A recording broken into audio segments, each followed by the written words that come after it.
Mr. Brennan, Mr. Rickman, Mr. McDowell, Mr. Duval, Ms. Devine. Here. Mr. Davis. Here. Mayor Benjamin. Present, ma'am. I'm going to divert from the stated agenda. We'll pick it back up just a little bit later in the executive session. I do want to do the Pledge of Allegiance. Sebastian, you want to join? You and your mom want to come up and come on. Come on, Mr. Sebastian Mendez. I'll do it with you. Come on. He's getting shorter and shorter every time I say his name. Okay. Well, why don't we all just stand where we are and do the Pledge of Allegiance? All right. Pledge allegiance to the flag of the United States of America and to the republic which stands one nation under God, indivisible, with liberty and justice for all. Look, Mayor. That's what I'm talking about. Teresa, hold them up again. I wish I got that. Awesome. Thank you, Sebastian. All right. Rev. McDowell, would you bless us with the word? Thank you so much, dear. Lord, for this beautiful and wonderful day in the life of this our city, as we gather to conduct the agenda before us, we pray your blessings upon each of us, collectively and individually. Allow us to sense and to feel your presence. Undergird this city with grace and with mercy, and allow this city to continue to grow and prosper. We ask it and claim it in your name. Amen. Amen. Entertain, I'm going to, along with this motion to adopt the agenda, just make it clear we've moved the executive session to item 9.5. We'll do it after the Municipal Equality Index report. We want to go ahead and handle the presentations. Immediately, we have several families, noted families in our community here with us today. And we wanted to, this is, as you all know, we might seem a little clunky. This is only our second meeting back in the chambers since the beginning of the pandemic. So we're still managing through it, and it doesn't still disabuse us of the temptation to want to go shake hands and kiss babies and everything else too. We still are who we are. So thank you for your patience. So we're going to work our way. Yes, sir, Mr. Duval. Yeah, please.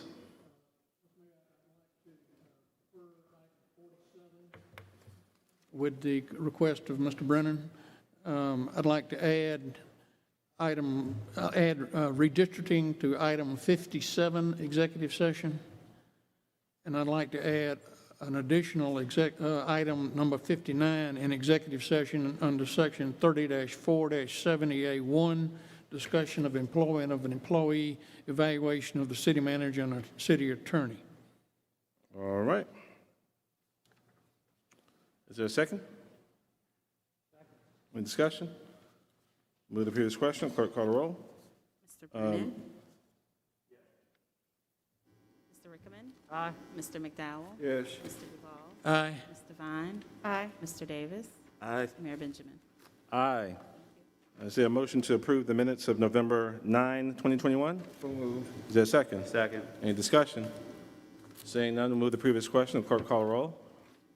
Mr. Brennan. Yes. Mr. Rickman. Aye. Mr. McDowell. Yes. Mr. Duval. Aye. Ms. Devine. Aye. Mr. Davis. Aye. Mayor Benjamin. Aye. All right.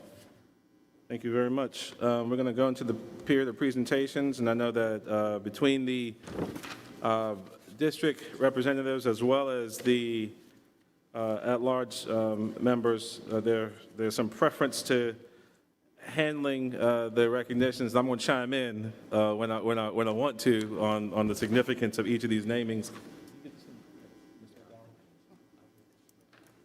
I'll defer to Mr. McDowell for item number 3 on the agenda.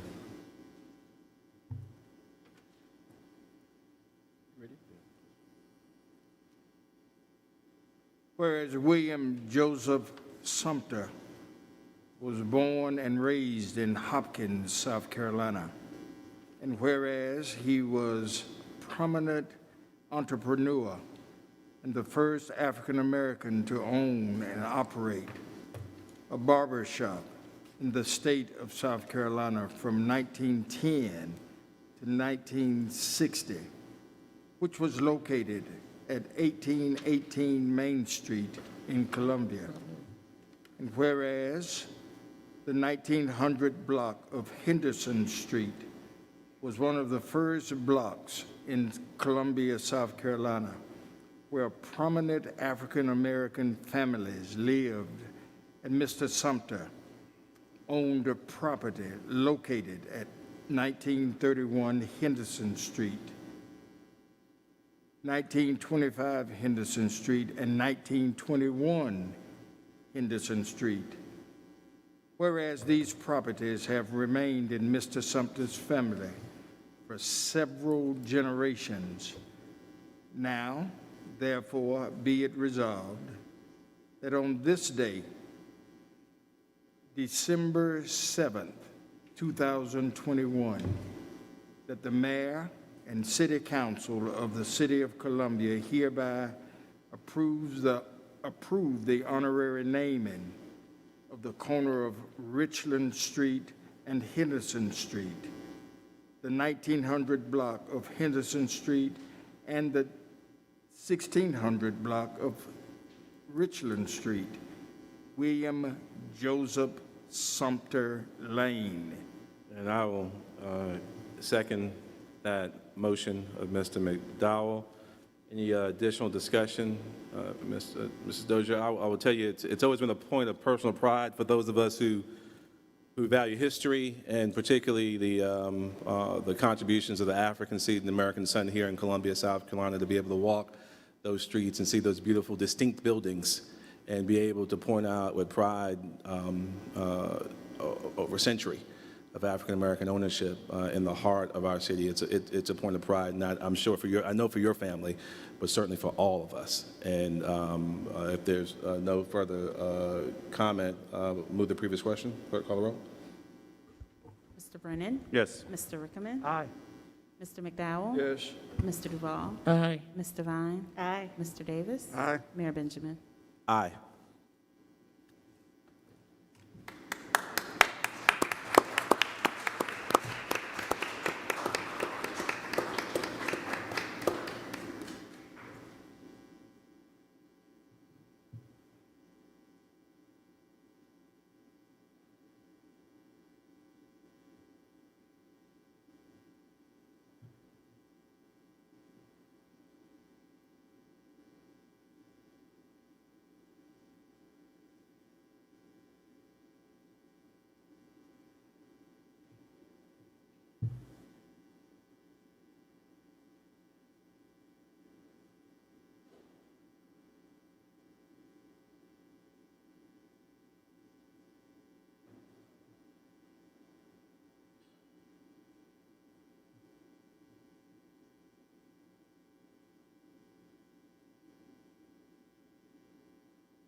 And Mr. Duval corrected me, he wanted to have a word as well, too. So, so sorry, Howard. Since I am the eldest in the family, this is for my great-grandfather. This is our granddaughter, who is the 6th generation in the family. This has been a long time coming, and we are so appreciative.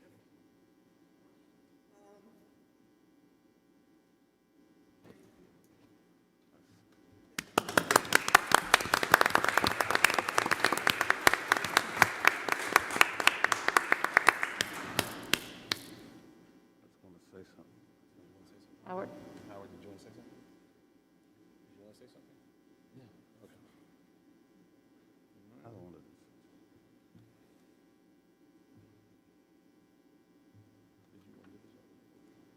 Okay.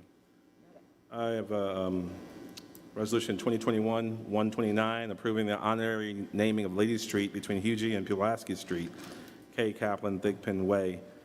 Whereas Kay Kaplan Thigpen and her husband, Jim, co-founded Trustis Theater in 1985, and whereas Trustis Theater was originally located in Assembly Street and moved to its current home located at 520 Lady Street in the Vista in 1989, where it became a premier professional theater company and has played a vital role in the arts and entertainment scene in Columbia. And whereas Trustis was awarded the Governor's Award for the Arts in 2000 and South Carolina Theater Association Theater of Distinction in 2014, and whereas Kate Kaplan Thigpen has left a legacy that will continue to benefit the Columbia arts community for years to come, now therefore be it resolved that this 7th day of December 2021, that the Mayor and City Council of Columbia hereby approve the honorary naming of the Lady Street between Hugie Street and Pulaski Street, Kate Kaplan Thigpen Way.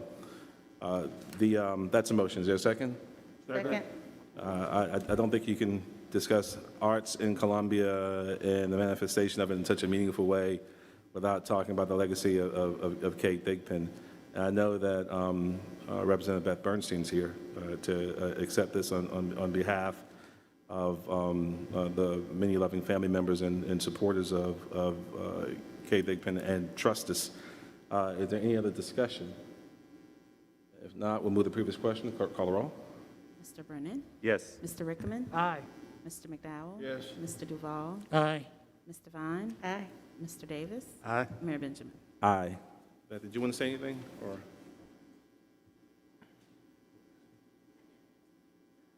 Thank you. I was contacted by a relative who does not live in Columbia, and this community meeting meant so much to Kay Thigpen, as we know, in Trustis, meant so much. I think it's very appropriate that that portion of the street right where Trustis Theater resides will forever be known as the Kay Kaplan Thigpen Way. So thank you very much.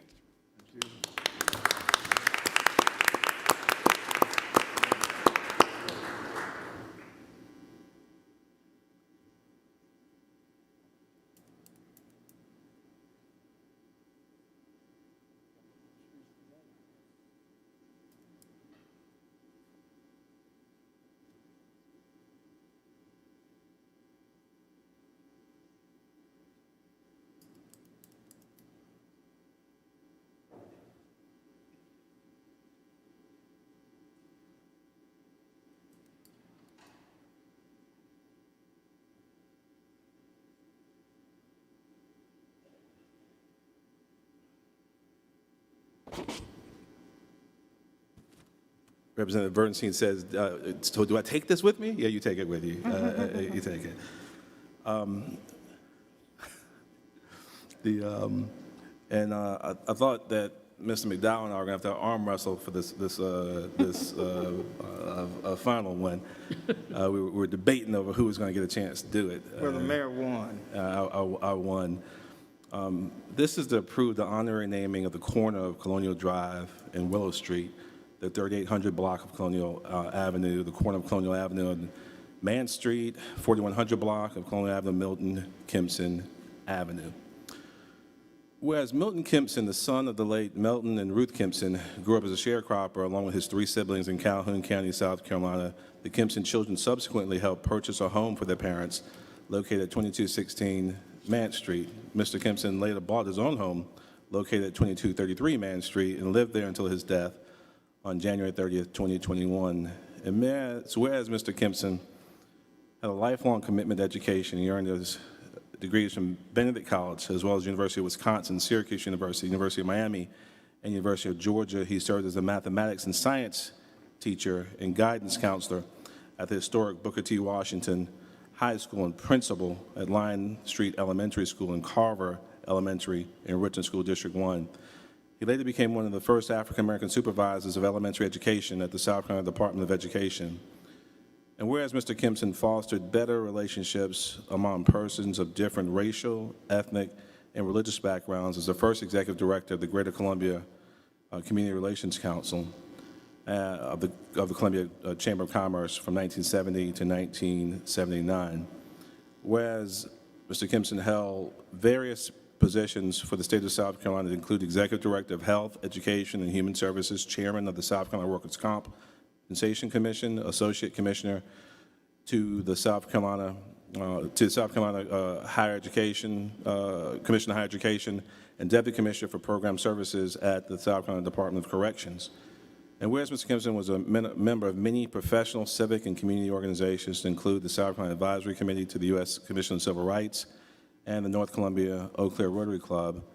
And whereas Mr. Kempson has received many honors, including the Order of the Palmetto from the Governor of South Carolina, the Colonel Staff Award from the Governor of Mississippi, the NAACP Man of the Year Award, and honorary doctorate degrees from Benedict College and Wofford College. In 2017, by joint resolution of the South Carolina General Assembly, an interchange at the junction of Highways 126 and 26 was named in his honor. And whereas Mr. Kempson was married to Wilhelmina Page, a retired educator with Richland County School District 1, who continues to live at the family home on Man Street where they raised their sons, Honorable Milton G. Kempson, an administrative law judge, Mark Kempson, a senior accountant analyst with South Carolina Public Employee Benefit Authority, and State Senator Marlon E. Kempson, a member of the legislature and attorney in Charleston, South Carolina. Now, therefore, be it resolved, the 7th day of December 2021, that the Mayor and City Council of the City of Columbia hereby approve the honorary renaming of the aforementioned streets, Milton Kempson Avenue. I'm going to actually amend that to Dr. Milton Kempson Avenue. The design and color of the honorary signs shall be subject to approval of the Director of Public Works. That's a motion. Is there a second? Second. And I know it's not just Mr. McDowell and I think any member of this council would arm wrestle me for the opportunity to recognize Deacon Kempson, our longtime chairman of our Board of Deacons, my deacon, a dear man, trusted advisor to so many, and we miss him dearly. We miss him dearly. Judge, Mrs. Kempson, I'm not sure who plans to have a word. I did have the pleasure of speaking with Senator Kempson yesterday as well. I know he couldn't be here, but I know he would love to be here as well.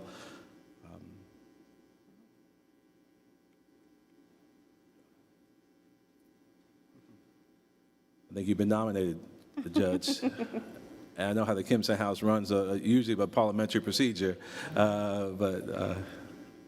Mr. Mayor and members of council, the Kempson family would just like to say thank you for this wonderful honor. Of course, my mom is with us, my brother Mark, and my wife Audra. And the one thing that was left out of that resolution that I must add is that in addition to my dad's love of education and a number of things, he loved the city of Columbia. Mm-hmm. Of course, all of us grew up in the city, and this city means so much to us. We just thank you so much for this honor. Every time we pass that block, we will think about this experience. Thank you so much.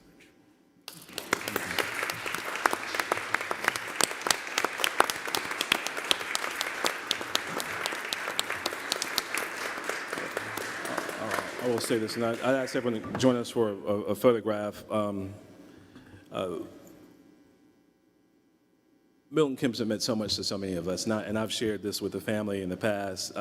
Everything I've ever done professionally in my life, I've gone to Deacon Kempson for advice and counsel on. The answer was almost always, why not? It was always, go for it, I'm with you, I've got your back, even when no one else ever was. And the legacy that Deacon Kempson leaves is so large. And just want to say thank you all for sharing him with us.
Teresa, I'm gonna need you to help guide me a little bit. We can work our way through I have one more.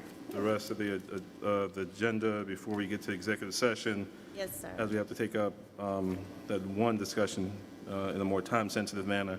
I want to just make sure, and also, as many of you may know, at Mrs. Devine's urging, we did agree to keep the public comment period open on the redistricting plans, obviously well beyond 6 p.m., so people who may be working, obviously, and had something to contribute would have an opportunity to come. So we're going to keep that open nonetheless. But I'm going to need you to help guide me through the rest of the agenda post haste. Where do we go next?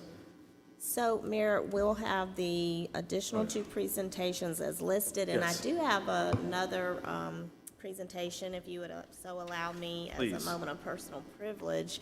I would ask Chief Holbrook to come forward. Our Columbia Police Department was recently awarded the 2021 Dominion Award for Excellence in Law Enforcement. I think it's hot off the presses, and I didn't know, or it would have been on the agenda.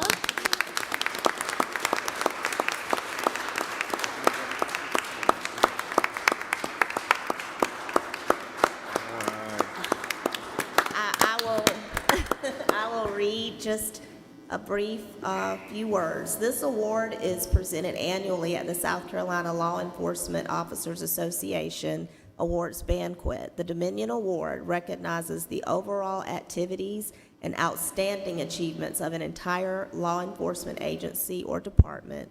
The award acknowledges the entire law enforcement team rather than individual. The qualifications for this award is as follows: effort, innovative service to the community, and efficiency results. This is the second time in 5 years Columbia Police Department has received this coveted award, of course, all during our chief's tenure. We were an honored recipient of the Dominion Award in 2016, recognizing our efforts in 21st Century Policing Initiative and the implementation plan. Congratulations, Chief, and the department.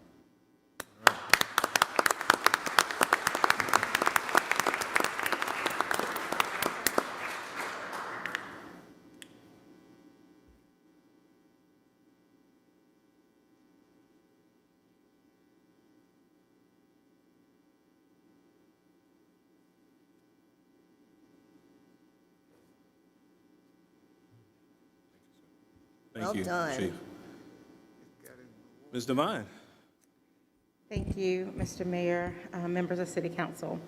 It is my honor to move the following resolution, number R 2021-138. Whereas Deborah Christie was born in Heidelberg, Germany, and raised in a military environment in various parts of the United States and Europe. And whereas in 1980, Ms. Christie moved to Columbia, South Carolina, and began a career with Bank of America as a teller, quickly became a branch manager, and then served as vice president for 18 years. And whereas Deborah Christie served as executive director for the Columbia Housing Development Corporation and the TN Development Corporation from 1999 to 2011. And whereas Deborah's experience in housing redevelopment and educational programs provided her an opportunity to serve as director of community development from 2011 until her untimely passing in May of 2016. And whereas Deborah Christie was well known in the community for her hard work and dedication to serving our most vulnerable and low moderate income population. And whereas some of Deborah Christie's many accomplishments included revitalization, disinvested neighborhoods through providing rehabilitated and newly constructed single-family homes for sale and affordable multifamily housing for rental. And whereas Ms. Christie was instrumental in the development of educational programs to build interpersonal skills and on-the-job training for the underemployed and unemployed. And whereas Ms. Christie also had a vision for providing opportunities for individuals to improve their quality of life by living a healthy lifestyle. And whereas the teaching kitchen at the Booker Washington Heights Center would be one of the ways to address nutrition and health disparities in designated and targeted areas such as 29203 and 29204, where health disparities are a challenge. And whereas many people, particularly minorities, suffer from hypertension, diabetes, heart disease, and obesity. And whereas Ms. Christie understood the importance of facing health challenges through a combination of medical treatments combined with healthy lifestyle. And whereas Ms. Christie's goal before her passing was to establish a teaching kitchen to show individuals how to eat healthier, prepare meals with fresh local food selections, and work towards better outcomes. And whereas the city leadership, staff, and residents continue to benefit from the commitment, dedication, and impact of Deborah Christie, now therefore be it resolved by the mayor and city council on this 7th day of December 2021 that in honor of Ms. Deborah Christie's tireless efforts and dedication to the city of Columbia and its residents, the city commits to naming the proposed teaching kitchen at the Booker Washington Heights Center after Deborah Christie. All right, fantastic. Ms. Deborah Dealey, is there a second? Second. Any discussion? With the previous question, the clerk call the roll. Mr. Brennan? Yes. Mr. Rickaman? Aye. Mr. McDowell? Yes. Mr. Duval? Aye. Mr. Vine? Aye. Mr. Davis? Aye. Mayor Benjamin? Aye. Proud to do it. All right, is anyone here to see that? No, I have spoken to Councilman Livingston to make sure that Malia knows of this and that we will make sure that we send something to her. Okay, super. Thank you. Thank you. All right. Scott, you want to help me with recognition of the fellows? Mayor Benjamin, as Scott is coming forward, I knew you would want us to do this as well. So David has been very helpful in participating as a former mayor's fellow, but came back to assist. David, come forward as well. David Oles. We wanted to recognize him because he has taken on the monstrous task of archiving Mayor Benjamin's everything. So he's working with Erica, our clerk, and it really has become a labor of love for David. I saw him in the stairwell and he said, Miss Teresa, Miss Erica said that I might be remembered in history in a way for doing this. One day I will have archived some really important things. I said, that's actually very true. So when we see these young people take on such projects and it means something to them, it's just amazing. So we wanted to recognize David as well. Hey, David, our track star at the University of South Carolina. Yeah. Oh, that's nice.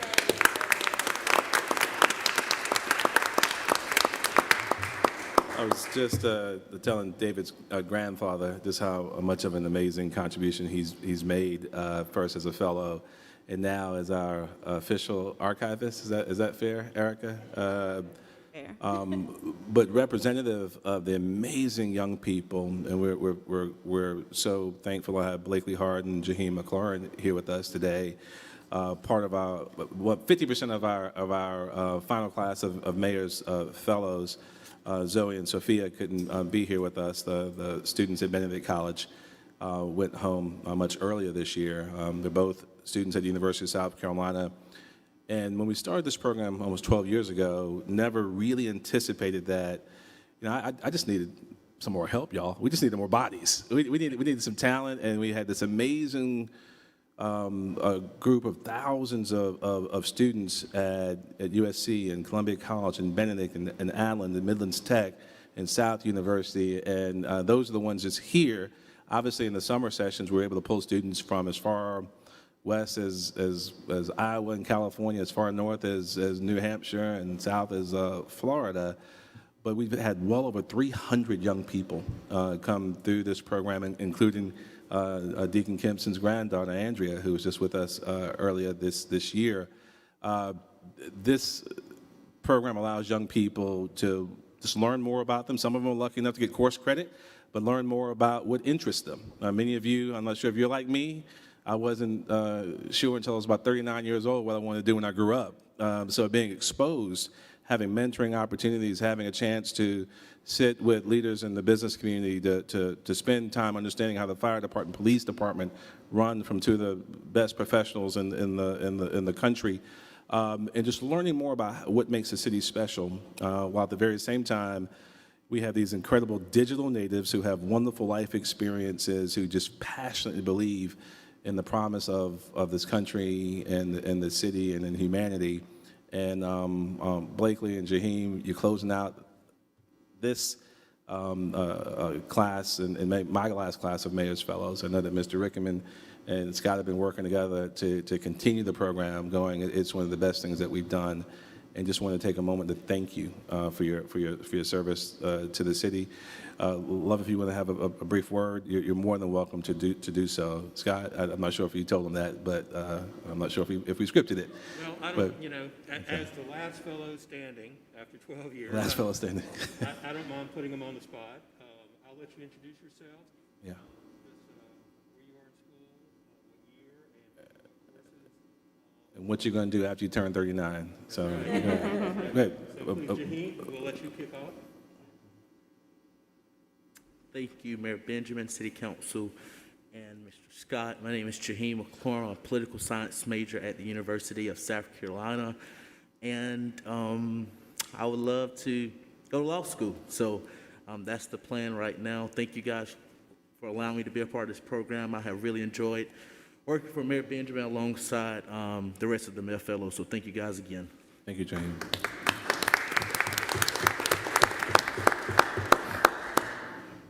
Hello, everyone. Thank you, Jaheim, for also being a friendly face throughout the program. My name is Blakely Harden, and I am a sophomore studying political science in the Honors College at the University of South Carolina.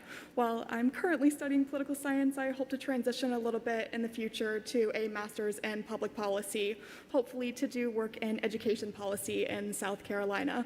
I would really just like to take this opportunity to thank both Mayor Benjamin and Scott for making this program an opportunity for all of us. I know I've greatly enjoyed and appreciated my time here, and I'm very grateful for the experience. So thank you. All right.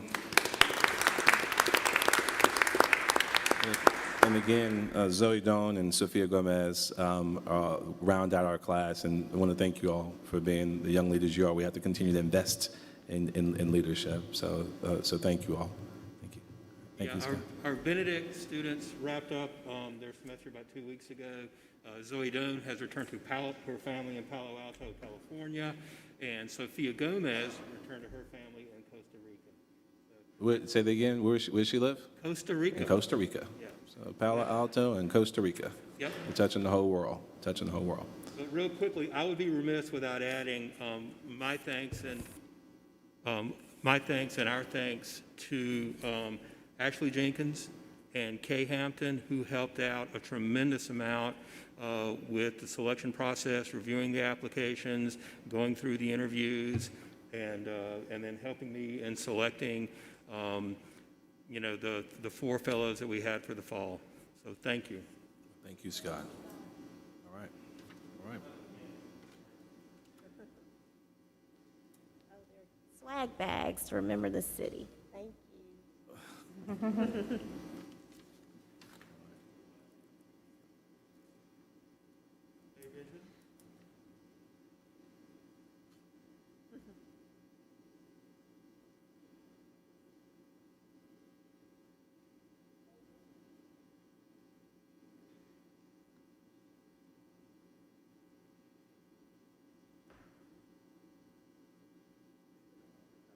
No.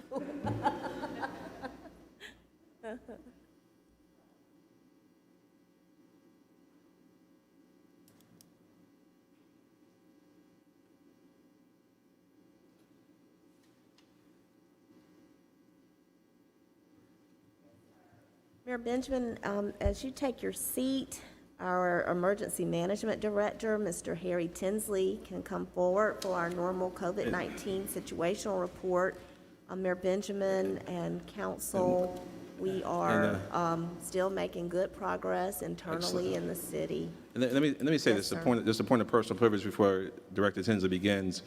All of our families we've had an opportunity to honor, y'all don't feel obliged to stay here with us right now, okay? I know you're all good public servants and everything else, but I know you got stuff to do too. So we would not take it personally if you slipped out right now, okay? All right, thank you so much. All right, please. Yes, sir. Good afternoon, Mr. Mayor, members of council, Madam City Manager. Thank you for your time. There's additional in your inbox information on the current sit rep. As you know, the first case of the Omicron variant was confirmed in the United States on December 1st. Currently, there's about 19 states that have confirmed or detected cases of the new variant.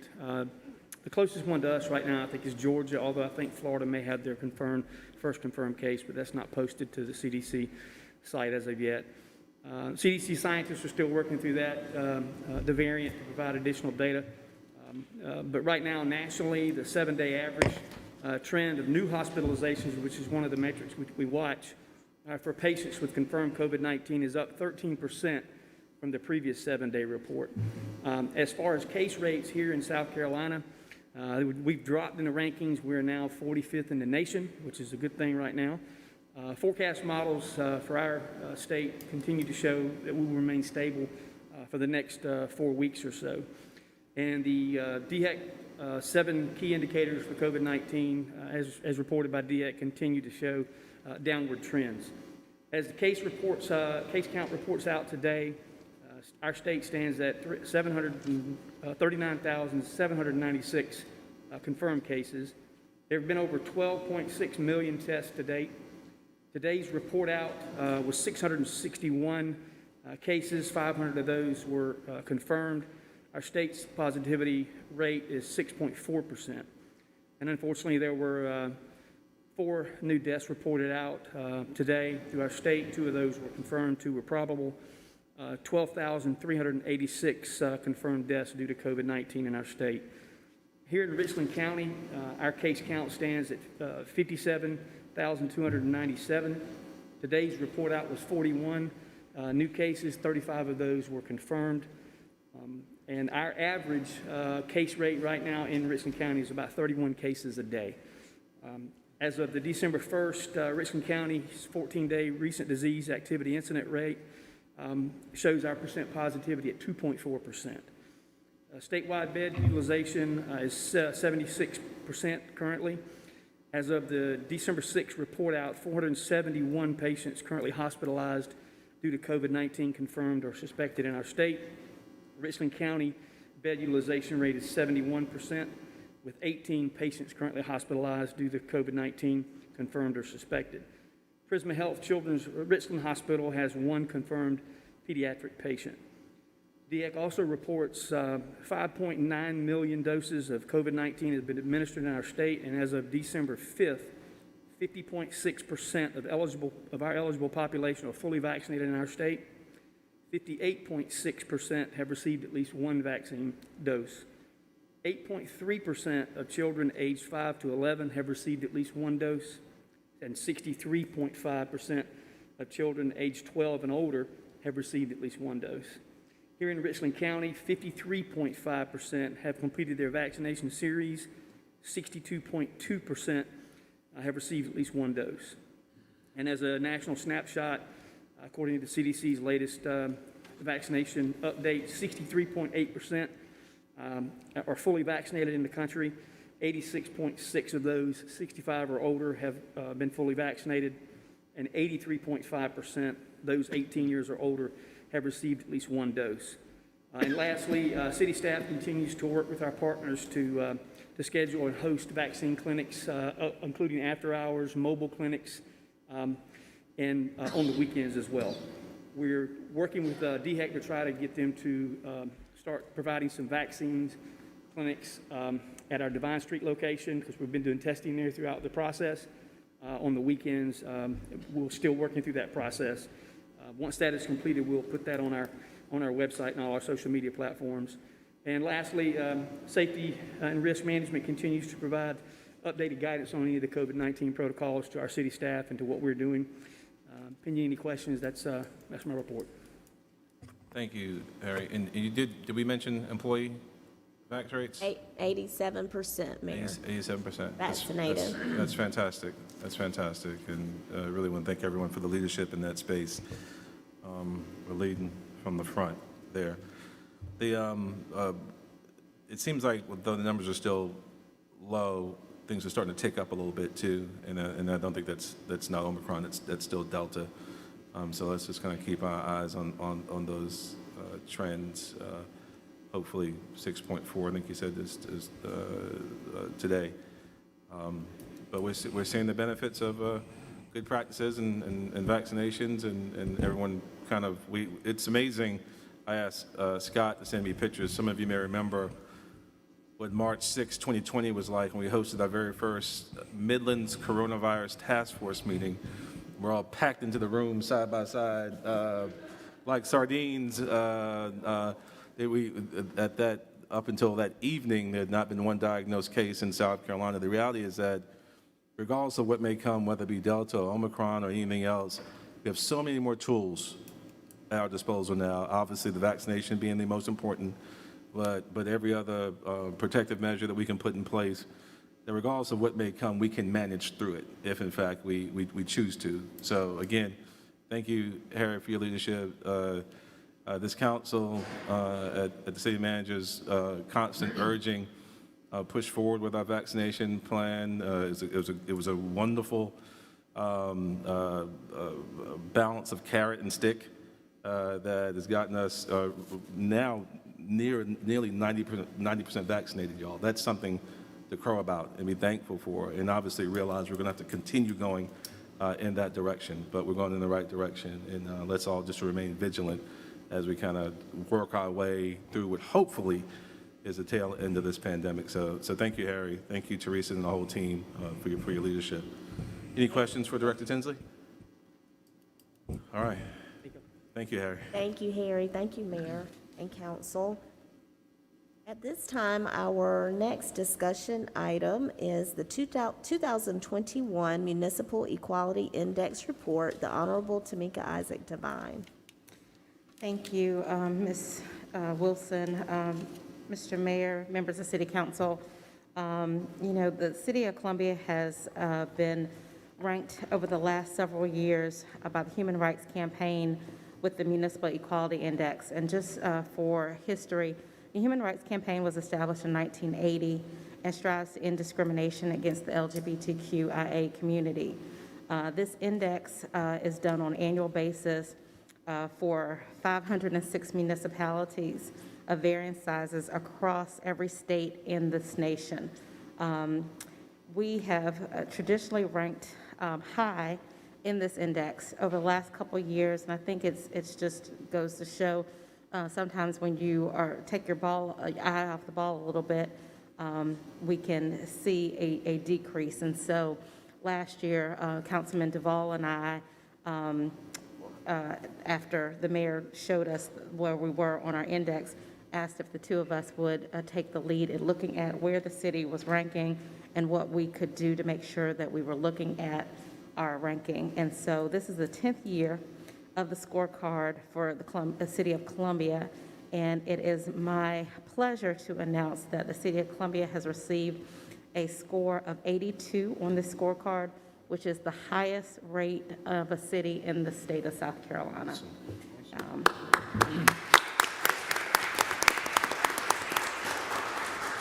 I think this certainly goes to the intention of this current leadership of making sure that we have an inclusive city and that we meet the needs of all residents of the City of Columbia. And so it has been a pleasure to work with our citizens on this. And this year we did establish our Advisory Council on Equality, our ACE, which Councilman Duvall will continue to lead and make sure that we are working towards not only improving this score, but working to bring in more inclusive City of Columbia. And so I just wanted to recognize Tyson Lusk, who is one of our citizens and has served on the advisory committee. Tyson, did you want to say anything? I know you have worked very closely with us and HRC as far as where the city is. And as you are coming forward, Mr. Mayor, I would just be remiss if I didn't say when we first took this on, I reached out to your friend and mine, Mayor Steve Williams, who we stole our great police chief from, and their city has really done a lot. And so when we got this rating, I reached out to Mayor Williams and let him know that Thanks to some of the pushing that he gave us and some ideas, we were able to increase our score. And so he has challenged the city to get to at least to get to a higher score of 100. Unfortunately, some of our ratings are not within our direct control. They are based on our county. And so hopefully we can maybe work with the county to look at doing some things and them looking at the way the city has led on this issue. And hopefully we will see an increase in the score next year. But Tyson? Thank you, Councilwoman Isaac Devine. Just want to say thanks to you and Councilmember Duvall for your leadership on this issue and many of the members of council. What was really endearing about this process is that I think this worked exactly how we want our city to work. It was elected officials, city staff, my good friend Pam Benjamin in the city attorney's office, and then citizens as well, all coming together for the betterment of our community. So I really appreciate all of your efforts. I think it was a model way to do this and will really move our city forward. You know, we've talked a lot about the importance of our city being an equitable and inclusive one, but it's also truly is an economic issue as well. We talk a lot about wanting to retain students from Allen and Benedict in South Carolina, and I think that this is an economic driver for our community. Young people are now more open than ever when it comes to issues of LGBTQ equality, so I think when we talk about retaining our talented students, many of which that were just recognized, that it's an important aspect to ensure that we're leading in this space, and I think we can all take a point of pride that it's the city of Columbia who has the highest rate in the state of South Carolina. So thank you to everyone who's involved, and we look forward to continuing this good work. And 82 is great, but we can always keep going forward. Absolutely. So thank you all very much. Absolutely. Thank you. Thank you, Tyson. And I want to thank Ms. Devine and Mr. Duvall. This is, we've had good years before and some years in which we've been highest in South Carolina and the Carolinas, but the metrics have changed so much that it requires that much more work to actually get a good score now. So this is an impressive accomplishment. So thank you for your leadership, and Tyson, thank you for your leadership as well. All right. I think we have an executive session. Yes, sir. Can we, is it okay if we break that initial executive session up? We take out the administrative policies issue, which is the more timely one, and do the second item in the last executive session discussion of the day? Yeah. So, Mr. Duvall, why don't you just take the first bullet point? Okay, Mr. Mayor, I'd like to make a motion, we go into executive session for receipt of legal advice related to matters covered by attorney-client privilege pursuant to SC Code 30-4-70A2, administrative policies. Thank Is you. there a second? All right, in discussion, I want to make sure everyone, we anticipate this will be a very short executive session. So we're going to receive, Second floor. I'm sorry? To the second floor conference room, Mayor. If Second? possible. Say again, Mr. Okay, we need to, okay. All right, so we'll recede, but it'll be brief, unlike most executive sessions, so y'all be patient with us. This one is timely as it relates to the rest of the agenda. So, any discussion? With the previous question, clerk call the roll. Mr. Brennan? Yes. Mr. Rickman? Aye. Mr. McDowell? Yes. Mr. Duvall? Aye. Ms. Devine? Aye. Mr. Davis? Aye. Mayor Benjamin? Aye. Thank you.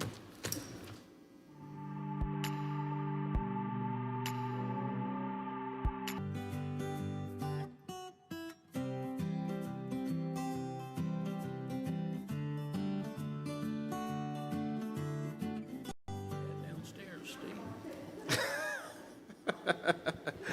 You got it all worked out? I got some of them. All right. Is there a motion to come out of executive session? So move. Is there a second? Second. Any discussion? Seeing none, we'll move to the previous question. Clerk call the roll. Mr. Brennan? Yes. Mr. Rickman? Aye. Mr. McDowell? Yes. Mr. Duvall? Aye. Ms. Devine? Aye. Mr. Davis? Aye. Mayor Benjamin? Aye. Thank you.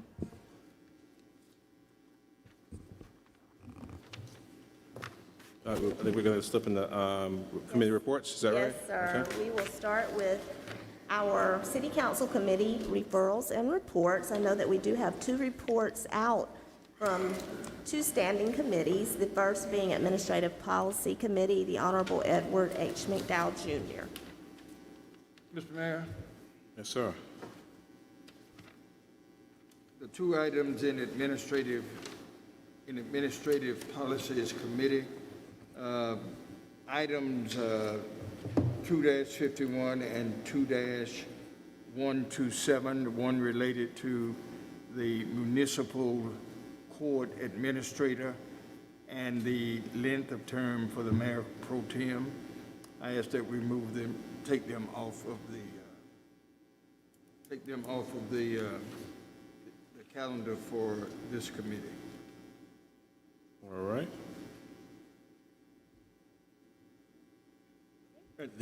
So that's a motion to pull them up? Yes. Okay. Put them before council. yes. Okay, sure. I know we have a minor amendment to section 2-7, and we hadn't touched the other one yet, right? No, sir, and we'll take that up in item 12. And As previously shared with the public, section 2-7 refers to the election of a mayor pro tempore. The amendment that we propose to this is that the language should read, on or before the second meeting of January, following a general election for the council, and after the comma, all the language stays the same, on or before the second meeting of January, following a general election. Yes, sir. And you all, Mr. Mayor, will have that Opportunity to do opportunity so? on Okay. in number 13. Okay, Yes, so we're sir. just going to bring them up now and take them up then? Okay, Yes, we'll do sir. that. Okay, Thank fantastic. you, sir. All right, that's a motion to pull that out of committee, put it on the full agenda. I'll second it. In discussion with the previous question, clerk call roll. Mr. Brennan? Yes. Mr. Rickman? Aye. Mr. McDowell? Yes. Mr. Duval? Aye. Ms. Devine? Aye. Mr. Davis? Aye. Mayor Benjamin? Aye. Mr. McDowell? Thank you, Mayor. And then the Public Safety Committee report, the Honorable Daniel J. Rickman. I also would like to pull out of committee and present to the whole council for action on the code enforcement changes that are presented from David Hatcher and the Columbia Police Department. Is there a Yes, second? sir. Second. Discussion with the previous question, clerk call the roll. Mr. Brennan? Yes. Mr. Rickman? Aye. Mr. McDowell? Yes. Mr. Duval? Aye. Ms. Devine? Aye. Mr. Davis? Aye. Mayor Benjamin? Aye. Thank you. And Mayor Benjamin and council, we will make sure that those recommendations are shared with the full council, and we will bring those recommendations for your consideration on the 21st. That takes us to the actual administrative policy changes by ordinance. First reading in item 12, ordinance number 2021-097, amending the 1998 Code of Ordinances of the City of Columbia, South Carolina, Chapter 2, Administration, Article 1, and General, Section 2.9, and Article 2, Mayor, Council, and City Manager, Section 2.5.1. And again, this change, Mayor and Council, is simply changing or establishing the time for the regular meetings of the council to be held at 4:00 p.m. at City Hall on the first and third Tuesdays in each month, unless changed by a majority vote of members present at any meeting.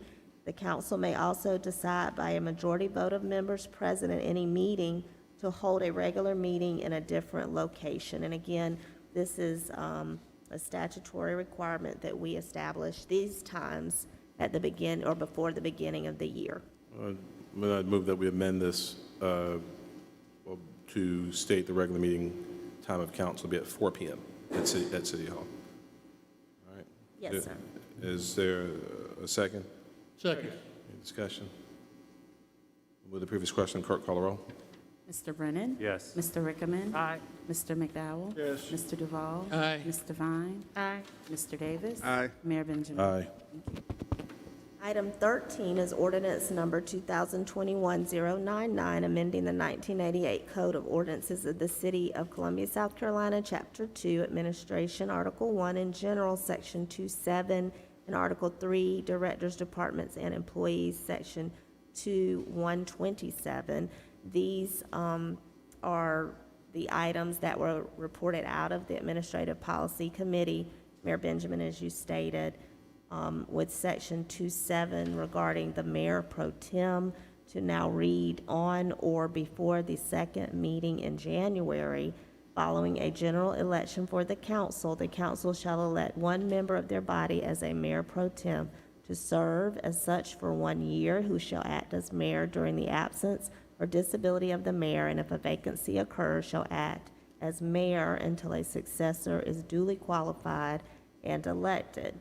In addition, a simple cleanup matter, Section 2127, the Director of the Municipal Court. It will now read as such: the Director of the Municipal Court, subject to the city manager, shall have administrative supervision over the activities relating to municipal court administration and city records management, and shall perform such additional duties as may be assigned by the city manager. It removes the reference to the administrative municipal court judge performing both functions.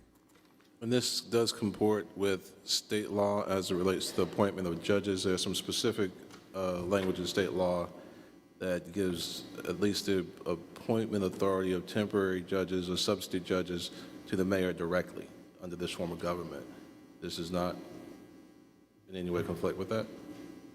I should have asked this earlier. I apologize. It just struck me. Yeah, this is in compliance with the law. I'm going to refer to our city attorney, but I think it is in compliance, Mayor Benjamin. All right. Thank you. All right, is there a motion? I'm sorry, there's one amendment to this, to section 2.2-7, Mayor Pro Tempore. As I stated previously, the amendment would state that on or before the second meeting in January, following a general election for the council shall elect one member of the body as Mayor Pro Tempore. And the rest of the language reads as previously published. That is offered as an amendment. Is there a second? Second. Any discussion? With the previous question, clerk call the roll. Mr. Brennan? Yes. Mr. Rickman? Aye. Mr. McDowell? Yes. Mr. Duval? Aye. Ms. Devine? Aye. Mr. Davis? Aye. Mayor Benjamin? Aye. All right, then look with the consent agenda. Yes, sir. Thank you. Items 4 through 33 consist of today's consent agenda. I would also note, Mayor Benjamin and council, that there are several items where we are utilizing the protege-led project method for some of our major water and sewer projects. I know that's always of interest to you all. So move. Second, lots of good infrastructure work going on. Thank you all. Those are items 14 through 33. Any discussion? Move the previous question, clerk call the roll. Mr. Brennan? Yes. Mr. Rickman? Aye. Mr. McDowell? Yes. Mr. Duval? Aye. Ms. Devine? Aye. Mr. Davis? Aye. Mayor Benjamin? Aye. Ordinances, first reading, starting with item 34, ordinance number 2021-075, granting an encroachment to the University of South Carolina for the use of the right-of-way area of the 1300 block of Barnwell Street for the installation and maintenance of a concrete sidewalk adjacent to 1307 Barnwell Street in Richland County. Is there a motion? So move. Moved. Second. There's a second. Any discussion? Move the previous question, clerk call the roll. Mr. Brennan? Yes. Mr. Rickman? Aye. Mr. McDowell? Yes. Mr. Duval? Aye. Ms. Devine? Aye. Mr. Davis? Aye. Mayor Benjamin? Aye. Item 35 is ordinance number 2021-076, granting an encroachment to Columbia Student Property Owner LLC for the use of the right-of-way area of the 1400 block of Assembly Street and the 1000 block of Washington Street for the installation and maintenance of sidewalks, landscaping, irrigation, and parking adjacent to its building under construction at 1401 Assembly. Is there a second?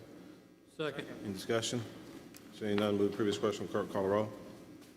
Mr. Brennan? Yes. Mr. Rickman? Aye. Mr. McDowell? Yes. Mr. Duval? Aye. Ms. Devine? Aye. Mr. Davis? Aye. Mayor Benjamin? Aye.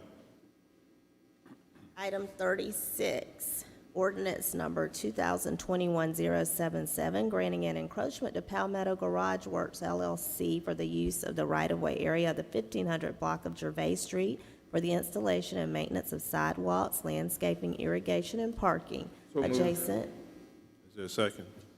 Second. Any discussion? Seeing none, with the previous question, clerk call the roll. Mr. Brennan? Yes. Mr. Rickman? Aye. Mr. McDowell? Yes. Mr. Duval? Aye. Mr. Vine? Aye. Mr. Davis? Aye. Mayor Benjamin? Aye. Item 37, ordinance number 2021-095, granting an encroachment to Catawba Apartments LLC for the use of the right-of-way area of the 900 block of Catawba Street and the 300 block of Lincoln Street. So for the moved. Is there a second? installation. Second. Any discussion? With the previous question, clerk call the roll. Mr. Brennan? Yes. Mr. Rickman? Aye. Mr. McDowell? Yes. Mr. Duval? Aye. Mr. Vine? Aye. Mr. Davis? Aye. Mayor Benjamin? Aye. And item 38, ordinance number 2021-096, granting an encroachment to Sam and Omar Kamash for the use of the right-of-way area of the 3700 block of Gibson Street and the 3800 block of River Drive for the installation and maintenance of landscaping adjacent to 3820 and 3900 River Drive. So moved. Is there a second? Second. Any discussion? With the previous question, clerk call the roll. Mr. Brennan? Yes. Mr. Rickman? Aye. Mr. McDowell? Yes. Mr. Duval? Aye. Mr. Vine? Aye. Mr. Davis? Aye. Mayor Benjamin? Aye. Mayor Benjamin and council, I think for item 39, you may have received an email, but our staff did double-check the question of the constituent regarding item 38, so it's fine. Resolutions, item 39, resolution number R 2021-121, approving the issuance by the Housing Authority of the City of Columbia, South Carolina, of its multifamily housing revenue notes or bonds at the Arrington Place Apartments in the maximum principal amount of $7,540,000 in one or more series pursuant to Section 147F of the Internal Revenue Code of 1986 as amended, providing certain other matters in connection therewith, and providing an effective date. Again, these resolutions 39 through, Yeah, and I was going to ask Ms. Wilson, is it possible that we just say the project and the amount and move 39 through 43? Is there all the same? yes, ma'am. I can go through for the record and read the amounts if you would like, and like you said, the project Taking 42. names. Would you like me to do that? Yes. Okay, so item 39 was the Arrington Place Apartments at $7,540,000, an issuance for the Brookfield Point in item 40, and the maximum principal amount of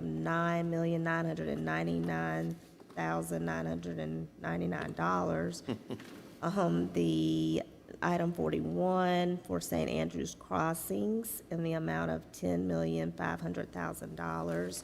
Item 42 is the Haven at Congaree Point project in an amount not to exceed $30 million for multifamily housing.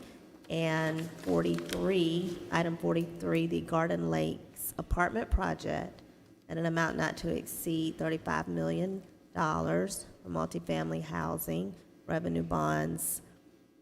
And yes, those would be the items That's a move. 39 through 43. Which I might, miss. That's a Mr. move. Rickman? Those aren't us.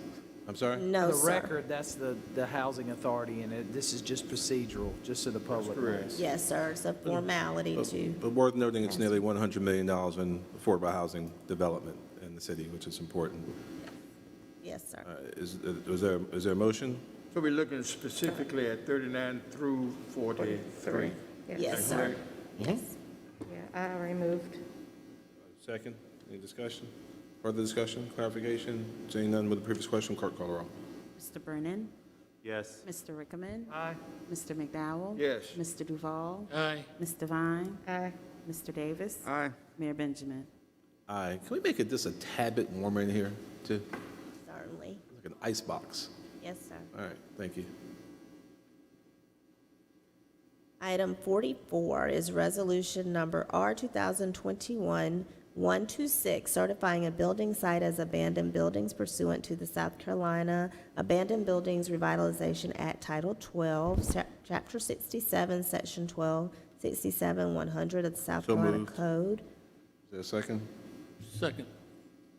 This is 2638 Two Notch Road. Any discussion? With the previous discussion, clerk call the roll. Sir, this. I'm sorry. Yes, no, I jumped up. I'm sorry, I jumped down. I apologize. sir. This is 1212 Bill Street. yes, sir, I and apologize. And 1509 Gervais Street. 1509 Gervais. And 1509 Gervais Street. Clarification. All right. Moved and second. Any further discussion?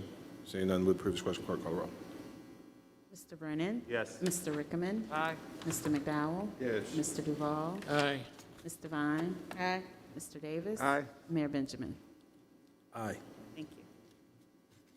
thank you. Item 45 is resolution number R 2021-131, certifying building sites pursuant to the South Carolina Abandoned Buildings Revitalization Act, Title 12, Chapter 67, Section 1267-100 of the South Carolina Code of Laws as amended regarding the property located at 2638 Two Notch Road. Second. Moved and second. Any discussion? With the previous question, clerk call the roll. Mr. Brennan? Yes. Mr. Rickman? Aye. Mr. McDowell? Yes. Mr. Duval? Aye. Ms. Devine? Aye. Mr. Davis? Aye. Mayor Benjamin? Aye. That is the Old Midland Shopping Center. Council. Item 46, resolution number R 2021-120, authorizing the city to request defederalization of the revolving loan fund from the EDA and to use such award funds for the continuation of a revolving loan fund. This is providing us much less restrictions to provide this opportunity. Seconded. Any discussion? Mr. Rickman. That's not going to affect any future EDA money because there's a lot A whole lot coming coming. down. No, sir, it should actually probably open us up to more opportunities in how to disperse the funds. Right. Thank you. Just want to make sure. Thank you. Most I do want to thank your team, Teresa, just wonderful stewardship of EDA dollars before the pandemic, work Tina did before, and I'm sorry, Councilwoman-elect Herbert did before, and but really throughout the pandemic, we really found some really thoughtful and creative ways to support small businesses and entrepreneurs here, and it's good to see so much more money coming through EDA to the benefit of our citizens. Yes, sir. Melissa and the team are doing a great job with that. With the previous question, clerk call the roll. Mr. Brennan? Mr. Rickman? Aye. Mr. McDowell? Yes. Mr. Duval? Aye. Ms. Devine? Aye. Mr. Davis? Aye. Mayor Benjamin? Aye. We are deferring item 47 and moving to item 48, resolution number R 2021-135, providing funds to the CEC Inc. for property acquisition for parcel A1 in support of an affordable housing project on the same parcel. Is there a motion? Is there a second? Second. Any discussion? We'll move the previous question. Clerk call the roll. Mr. Brennan? Yes. Mr. Rickman? Mr. McDowell? Yes. Mr. Duval? Aye. Ms. Devine? Aye. Mr. Davis? I have Mayor a Benjamin. question. I'm sorry. Please, go ahead. The property reference in 48, where is that? It's out Atlas Road, sir, Okay. Southeast Columbia. I'm good. Thank you. He said District 1, so he didn't care anymore. Not in one. Sorry. He's like, oh, okay, whatever. All right. Move the previous, aye, I'm sorry, I'm the last one to vote, right? Did he vote yet? Okay, aye, okay, aye. All right, aye. Thank you, ma'am.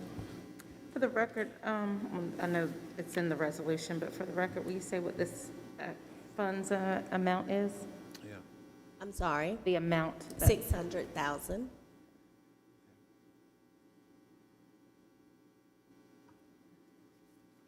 All right, thank you. Item 49? Yes, sir. Item 49 is resolution number 2021-137, establishing One Columbia for Arts and Culture as the official local arts agency. Mr. Mayor. Mr. We didn't vote on that? Mr. Duval and Mr. Brennan. Mr. Mayor, I'd like to amend the ordinance ending date instead of 2022 to be 2023. 2022 would only give One Columbia 6 months or so to operate. This would give them 18 months. The motion is for 2032? You say 2032 or 2023? 2032. Don't mess with that. I'm sorry, I'm sorry. All right, Motion to approve. all right, with the amendments, second. I'm not sure if it requires a second, but got three of them. With the previous question. I'm sorry, you good, Teresa? I am. I just wanted for clarity, because I think Ms. Devine was asking, the contract for this item was already approved. Sure. And it essentially is something we do annually with One Columbia. I think the request was made to also have a resolution, which Yeah. is essentially saying the same thing, but it's giving a little bit more time if you all are extending the year. Yeah, and Clara, yeah, all right. So add an additional year, 2023. All right. Move the previous question, clerk call the roll. Mr. Brennan? Yes. Mr. Rickman? Mr. McDowell? Yes. Mr. Duval? Aye. Ms. Devine? Aye. Mr. Davis? Aye. Mayor Benjamin? Aye, thank you, Lee, and your team for your work. We have one event resolution and the safety plans that adhere to the COVID-19 pandemic safety and social distancing protocols have been published and reviewed and approved by our Columbia Police Department for resolution number R 2021-130, authorizing consumption of beer and wine only within Boyd Plaza adjacent to the Columbia Museum of Art for the Contemporaries Annual Ball on Saturday, January 29th, 2022. I move approval. Second.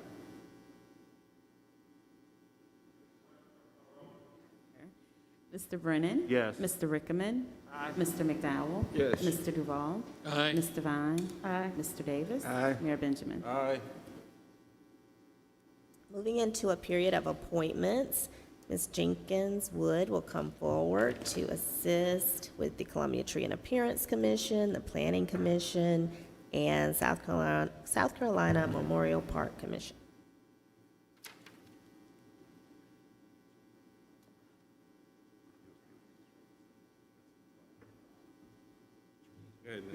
Go ahead, Ashley. First, we have the Columbia Tree and Appearance Commission. Council is asked to appoint up to 2 appointees to fill the 2 of 4 at-large appointment slots. Columbia Tree and Appearance Commission is a little bit different because they have a total of 9 at-large slots. Currently, 4 are open. We would be able to fill 2 today because there's 2 people that have applied, if council chooses to. Daniel, you had some? Okay. All right, so we got.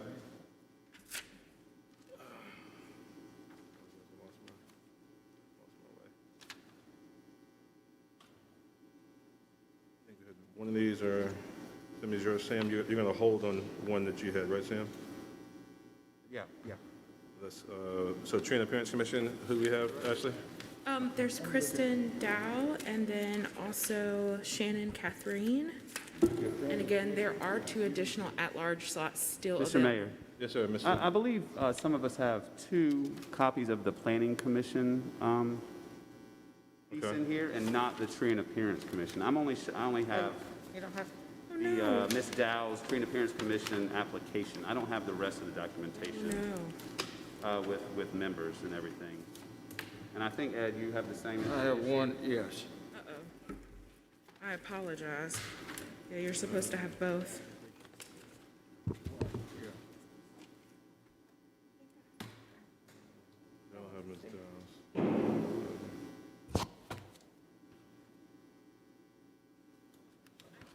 I have it. Y'all want to see?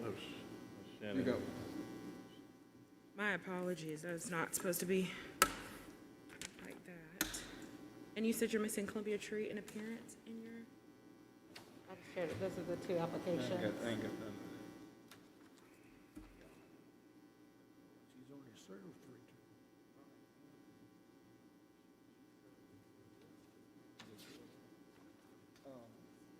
Ashley.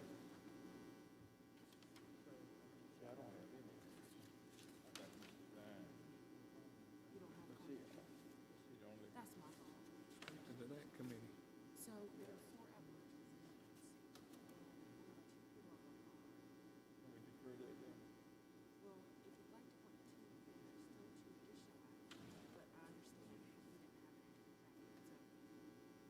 Yeah, the two at large can be. Two additional, that's correct. Yeah, I need to. This is a rather unique construction. So the at-large district slots, actually, these, I guess these would need to go, I mean, District 4 doesn't have any representation. District 3 has several. Who you got, Bo? Jack McKenzie, District 4. He rolled. Can we, He's off. Yeah, he's off. On tree and appearance, yeah, he's no longer on here. We got two at-large, District 2 at-large. So these two applicants that we have before us, whether you have the application or not, are both for, they could mean, well, one would have to be at-large. No, they both live in District 3. They both live in District 3. They could very easily be a district slot or at-large slot. So, yes, sir, can you say it again, Mayor? I'm sorry. Okay, what do you want to say? It's set up a little bit differently, Columbia Tree and Oh, this Appearance is unique. This is unique. with the 9 at large. And essentially, I've broken it down into the at-large slots that are available. I think they're all at large, but we've sought balance in the past. Yes. So I don't have Ms. Dow's application. If y'all, I'm fine with the other application, Ms. Catherine. Yep. If y'all found Ms. Dow, we got 2 slots. yeah, I can get that, yeah. Why don't we just move forward, fill 2 slots, and we'll still have 2 more Yes, at-large sir. slots to fill. Move the appointments of Ms. Dow and Ms. Catherine. Yes, sir. Is there a second? Second. Any discussion? Move the previous question, clerk call roll.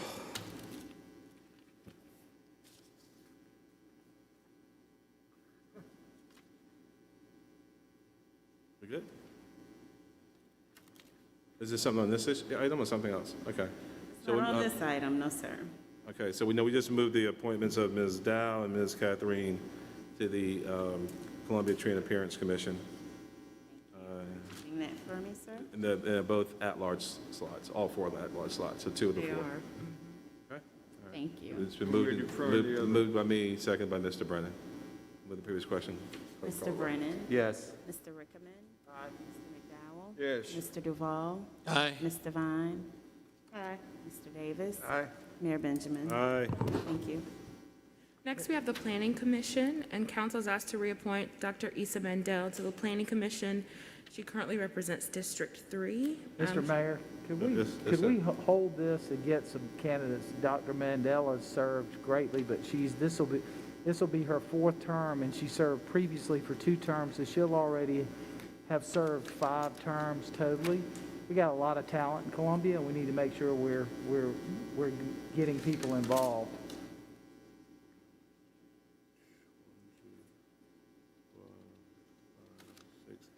I'm not sure if this will be her 5th term. I think Issa came off of the She was on the Historic planning Columbia. commission years ago and Okay. for 2 Okay. terms, Before- and then she's been before? on this 3 terms, so I Yeah. think it might be nice to have some. It's new blood. 5 terms is a lot. And I thought we had term limits at some point. I know we've waived them, I think, and maybe we may have waived them previously for Issa and maybe even Mr. Cohn when he was here. I think she makes an excellent commission member, but I defer to council on how you want to handle it. I was just going to comment on the Mr. point of Davis? discussion. I think it's good every now and then to, 10 years is a long time. it is, and so, because I believe I appointed her some time ago also. But it's good, it gives us the opportunity to, look and give everybody else an opportunity to contribute their talents to the city. So I don't have a problem with that. I'll let y'all discuss it amongst yourselves and continue to solicit the applications. We do have to refer back to our policy, because I'm trying to remember the policy as of what the policy was in term limits, Teresa. 2 terms. Yeah, 2 terms. So we're talking about a 4th consecutive term here. Yeah. Yeah, a Yes, 4th sir. one, yeah. And I think, if I remember correctly, the policy indicates that anything beyond the term limit requires a supermajority vote in and of itself, if I remember correctly. I just, We can always come back. y'all educate me on policy I didn't know about earlier, so I figure I'm guessing here a little bit.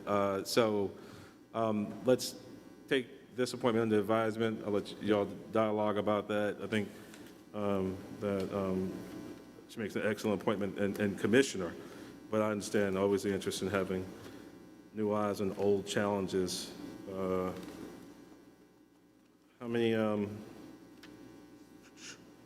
so we did not solicit applications because this is a reappointment? This was strictly for reappointment, and she was recommended by the committee and by planning. You probably should cast a wide net, and maybe may even want to make sure that she's interested in serving again, too. Right, they have talked with her, but then additionally, too, I can send a memo out. Planning has other things that we've been advertising as well that's opening up, Yeah. and that will need to be filled by the end of the, Sure. we'll start opening at the end of the year, so I can send that to council as well. Okay, all right, so we'll hold on the planning commission appointment for now. Maybe you can have some robust dialogue, maybe before, but let's go ahead and post. Yes, sir. And see if we can get some I think regrets. if we don't appoint someone, I think the next meeting, I think they're having issues with, could potentially have issues with meeting a quorum as well. I would think she would serve until replacement is appointed. Yeah. Okay. All right, but let's get it out there for the next couple of weeks and see what we can gin up in the new year. All right, what else we have? Memorial Park Commission. We Yes, sir. increased the appointee count by 1 member, updated the bylaws. So Sam, you're holding on, you don't have a nominee for District 1 yet? No, we're working on it, Okay, so I think we're done then, right? Yes, sir. It'll get done. All right, so we'll take up the Memorial Park Commission, hopefully by the 21st, if not. Yes, sir. Yeah. All right, thank you. Ms. Thank Davis. you. Thank you so much, Ashley. Thank you, Ashley. Moving into a period of other matters, the council is asked to approve the installation of 2 speed humps on Capwood Drive as requested by the Public Works Department. Second. Second. Discussion.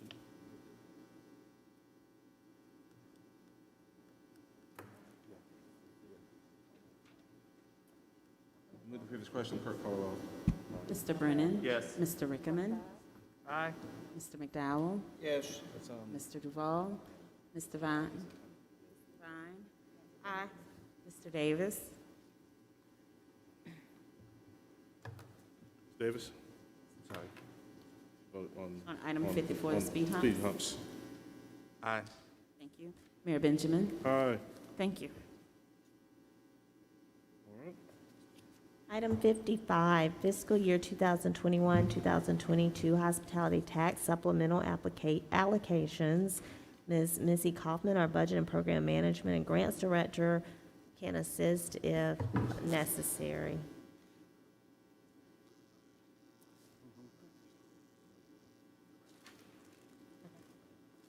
All right. Missy's shared the recommendations. I'm going to move to make just a brief amendment to the 3 recommended amounts. We also have, according to my discussion with CFO, maybe a separate discussion, separate H-tax allocation, maybe even take up as soon as the next meeting with some additional resources. But these are monies that are being reappropriated since we're not doing New Year's Eve this year.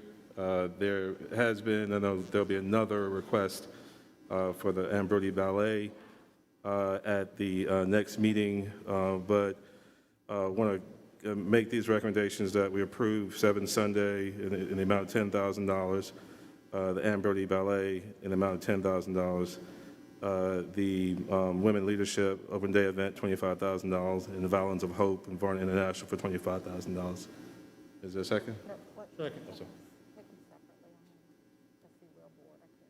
Okay, we're going to hold the SE Will board as a separate vote. Acknowledgement of any, just some separate philanthropic leadership role that Ms. Devine plays there. So we're going to take up Ann Brody, 10,000, 7 Sunday, 10,000, Violins of Hope, Varna National, 25,000. That's a motion. Is there a second? So moved. Any discussion? We'll move the previous question. Clerk, call the roll. Mr. Brennan?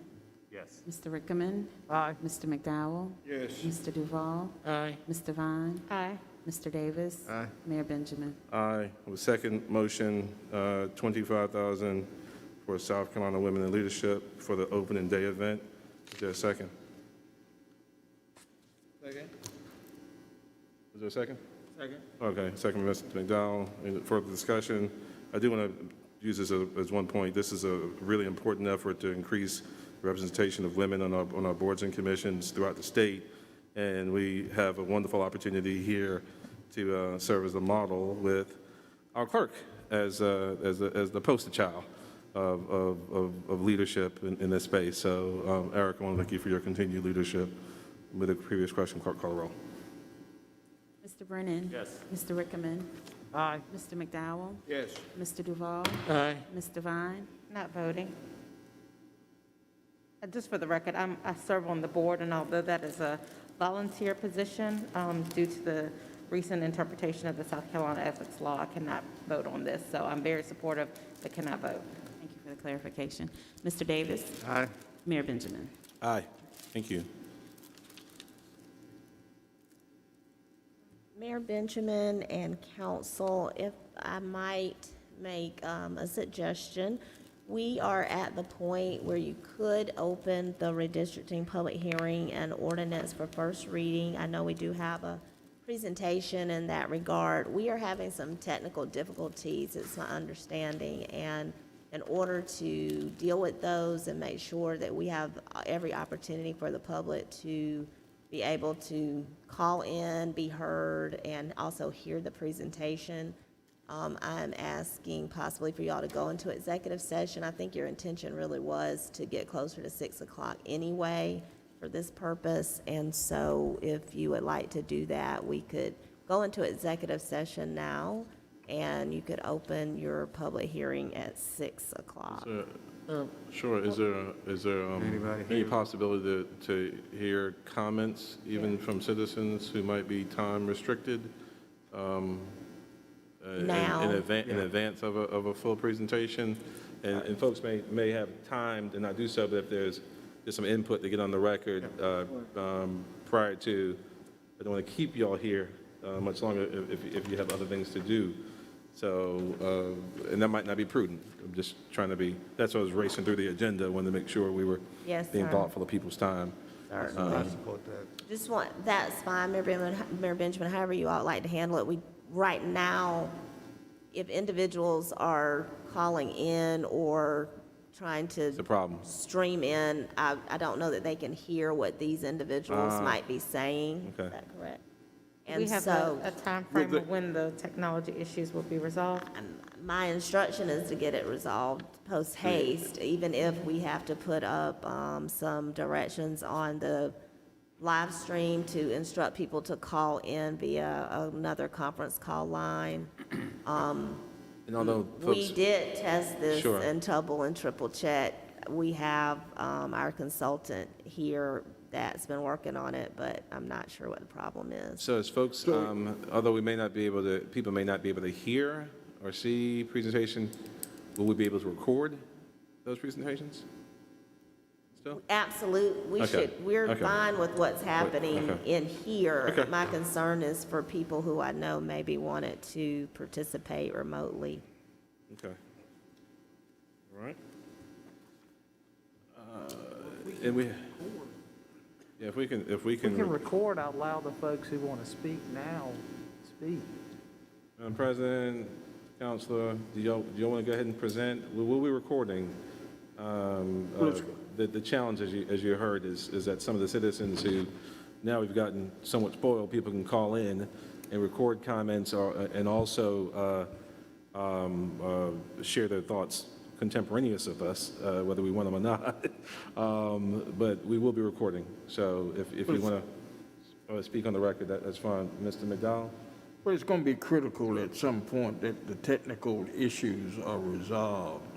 There are a lot of folk who want to call in, and of course, having the ability to listen, to speak. We need that technology as soon as expeditiously as possible. Yes, sir. So, as the mayor suggested, if we could perhaps go ahead with, I know President of the NAACP is here, and of course, there's a presentation there. We need to be able to make sure that those technical issues are set and that folk are able to hear and respond. In the first motion. Yeah, so why don't we, we'll hold off on our formal presentation. We'll give our citizens who want to comment on it now the opportunity to do so and be recorded doing so. And then also, and this is an opportunity or an opportunity just to wait until the technical issues are resolved as well. So, you know, so it's your choice.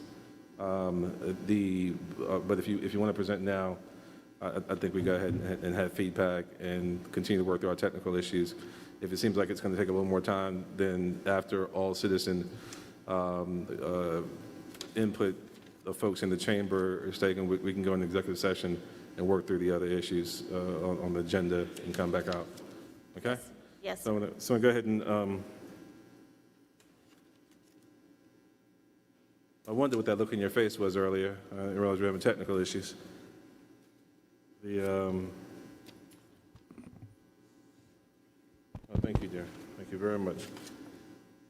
So we have, we're going to go ahead and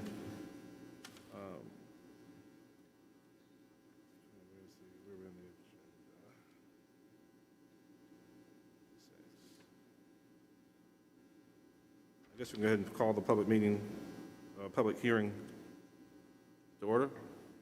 And call a public hearing to order, redistricting public hearing, an ordinance first reading. We have at least 2 citizens who signed up to speak. There may be some others in the chamber who want to speak. And I'll take them up in order in which they signed in. First is Ms. Elizabeth Marks. Did you want to speak, Ms. Marks, or are you here just? Okay, please. So, good afternoon, and thank you for the opportunity. Wanted to speak to the redistricting map just briefly as it regards to District 2. And I think we're almost there.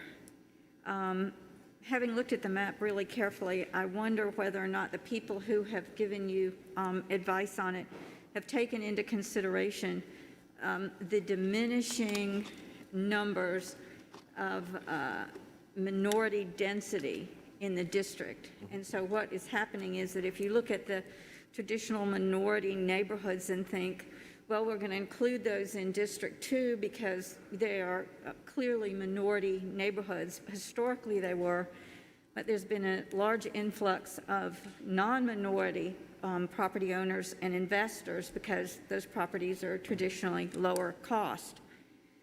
And so our concern is that there is diminishing minority representation in those neighborhoods, and just believing that because they have been strong minority neighborhoods in the past doesn't mean you're getting the minority density that you believe that you are. I live in one of those neighborhoods, so I can speak to it myself. So our concern is with the new projects coming online in downtown District 2, which is a huge powerhouse for new development, that it is going to impact the minority representation. And redistricting, of course, is about trying to make the playing field level and fair. And many of those developments were already on the books before the 2020 census. And so I'm hoping that some of those large projects downtown that are upper income projects, which clearly don't include low income or minority opportunities, that the council will recognize that when you combine those new projects with diminishing minority density in traditional District 2 neighborhoods, we're really looking at, like, within 18 months, having an inequality, not a complete balance, which is what I'm sure you're striving for. So I'm just asking that council take just a second look at District 2. I know you've done a good job and I know there's been a lot of hard work that's gone into it. We're 100% in favor of diversity in District 2. I think that's really our strength. But diversity and equality of opportunity are not the same thing. So I see my time is almost up. Thank you. Just take another look at that, at the trend of diminishing minority residents in traditional minority neighborhoods. The gentrification of the downtown is really impacting that. Thank you. Thank you. Thank you so much. Madam President, Vita Glover, the President of the Columbia Branch NAACP. Good afternoon, Mayor and Council. I got my bodyguards with me. But we are members of the Columbia Branch, as stated earlier by you, and these two are appointed redistricting committee members, and they came, just in case you have some questions, you can ask them, and I'll step back and let them. But in the meantime, I'm here on behalf of the Columbia Branch, and I submitted on behalf of Columbia Branch maps and a letter, and thank you. And we asked that you, the maps of the district maps for you all to review that we drew on behalf of this redistricting. The proposal includes an overall city council map as well as a map that highlights the downtown area. I also include demographic information and shapefiles in case they are of interest or of use to you. Our focus on redistricting is part of our mission to ensure that African American voters, as well as all voters of color, receive fair and equitable access to political power and electoral opportunity. In particular, we believe it to be of critical importance to maintain two of the city's council's districts, specifically Districts 1 and 2, as districts where the city's racial minority voters have a meaningful opportunity to elect a representative of their choosing, as demonstrated through our map. In drawing our proposed maps, we have been mindful of City Council's obligations under the United States Constitution, as well as traditional redistricting principles, such as minimizing the splitting of communities of interest and keeping districts together, adjoining. We have also kept the forefront of our minds of the value of voting, value of following both the letter and the spirit of Federal Voting Rights Act by focusing on voting power of historically disadvantaged groups like the Black community and doing our best to ensure that this voting power is not diluted or minimized. We believe that our proposed map accomplishes fair representation, and we urge you to consider it. Thanks for your consideration, and we are happy to discuss and or work closely with you for fair and inclusive redistricting maps. We believe that our map is better than yours. Thank you. Any questions? Thank you, Madam President, and Larry and Adair. Thank you both for your leadership. All right. I do want to have a written comment to put in the record from Ms. Wanda Breedlove. I wish that comment be considered in the redistricting decisions. My understanding is that there should be an analysis of the racial polarization profile before district lines are drawn, and this was not done. I would like it done. I think it's required that it be done before the redistricting is finalized. And my input is that it certainly shouldn't be done until that is done. I also think that we should be informed as to why it wasn't done, so that is my comment, and I would like a response. Phone numbers in here. I also want to know why we were given the information that this was going to be on the 9th and it was changed to the 6th. Again, is this an attempt that we don't have to say in redistricting, or were we given the incorrect information to start with? And these are all the things I think cast out in the process and decisions that are being made. Let's put this in the record, and if there are any questions that have been asked, make sure that they're responded to post haste. There were a couple of questions maybe statements phrased as questions, rather. Mr. Davis. Nevada. Ms. Glover? Ms. Glover? Ms. Glover, a question. I had some difficulties pulling down your maps. Did y'all tweak the map? There were 4 items there that you could not open, but the other 5 you could open, and that's where the maps are, the letter that I... My question is, you also tweaked a map, or are you talking about the ones that we have? We sent you a map. Okay. Yes. I could not You didn't get pull an it down opportunity to for open. some reason. Yeah, so what I'm I hoping said- it's just me and not my new computer. I couldn't get them either, Sam. Okay. So, can you try again to send it? Is there a way to me? maybe to get Or hard copies of anybody the branches map Yes, there submissions? is. I did send Okay, we have the hard them to- copies? Okay, Yeah, okay, I well, have we them. need hard Yeah, copies of them, of everything that's been submitted by the branch. Be very There are helpful. 4 segments, 4 items there that you will not be able to open. That's correct. Okay. If I may, the files were sent in both PDF and in shape files, which you probably can't open from your computer, but the PDF you can, but we can get hard copies as well. That would help tremendously. And I also sent it. Erica Yeah. has them. She has them, so you Yeah. should be getting All them right, as now well. I get Shanique to help me.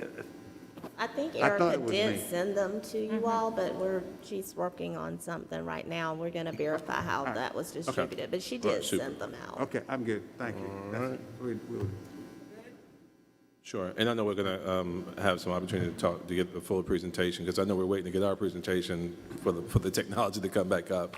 I know there's been some comparison between the maps before us and the branches submissions and some dialogue around that, particularly, as relates to the comments also Mrs. Marks made about BVAP in this citywide, but certainly in District 2.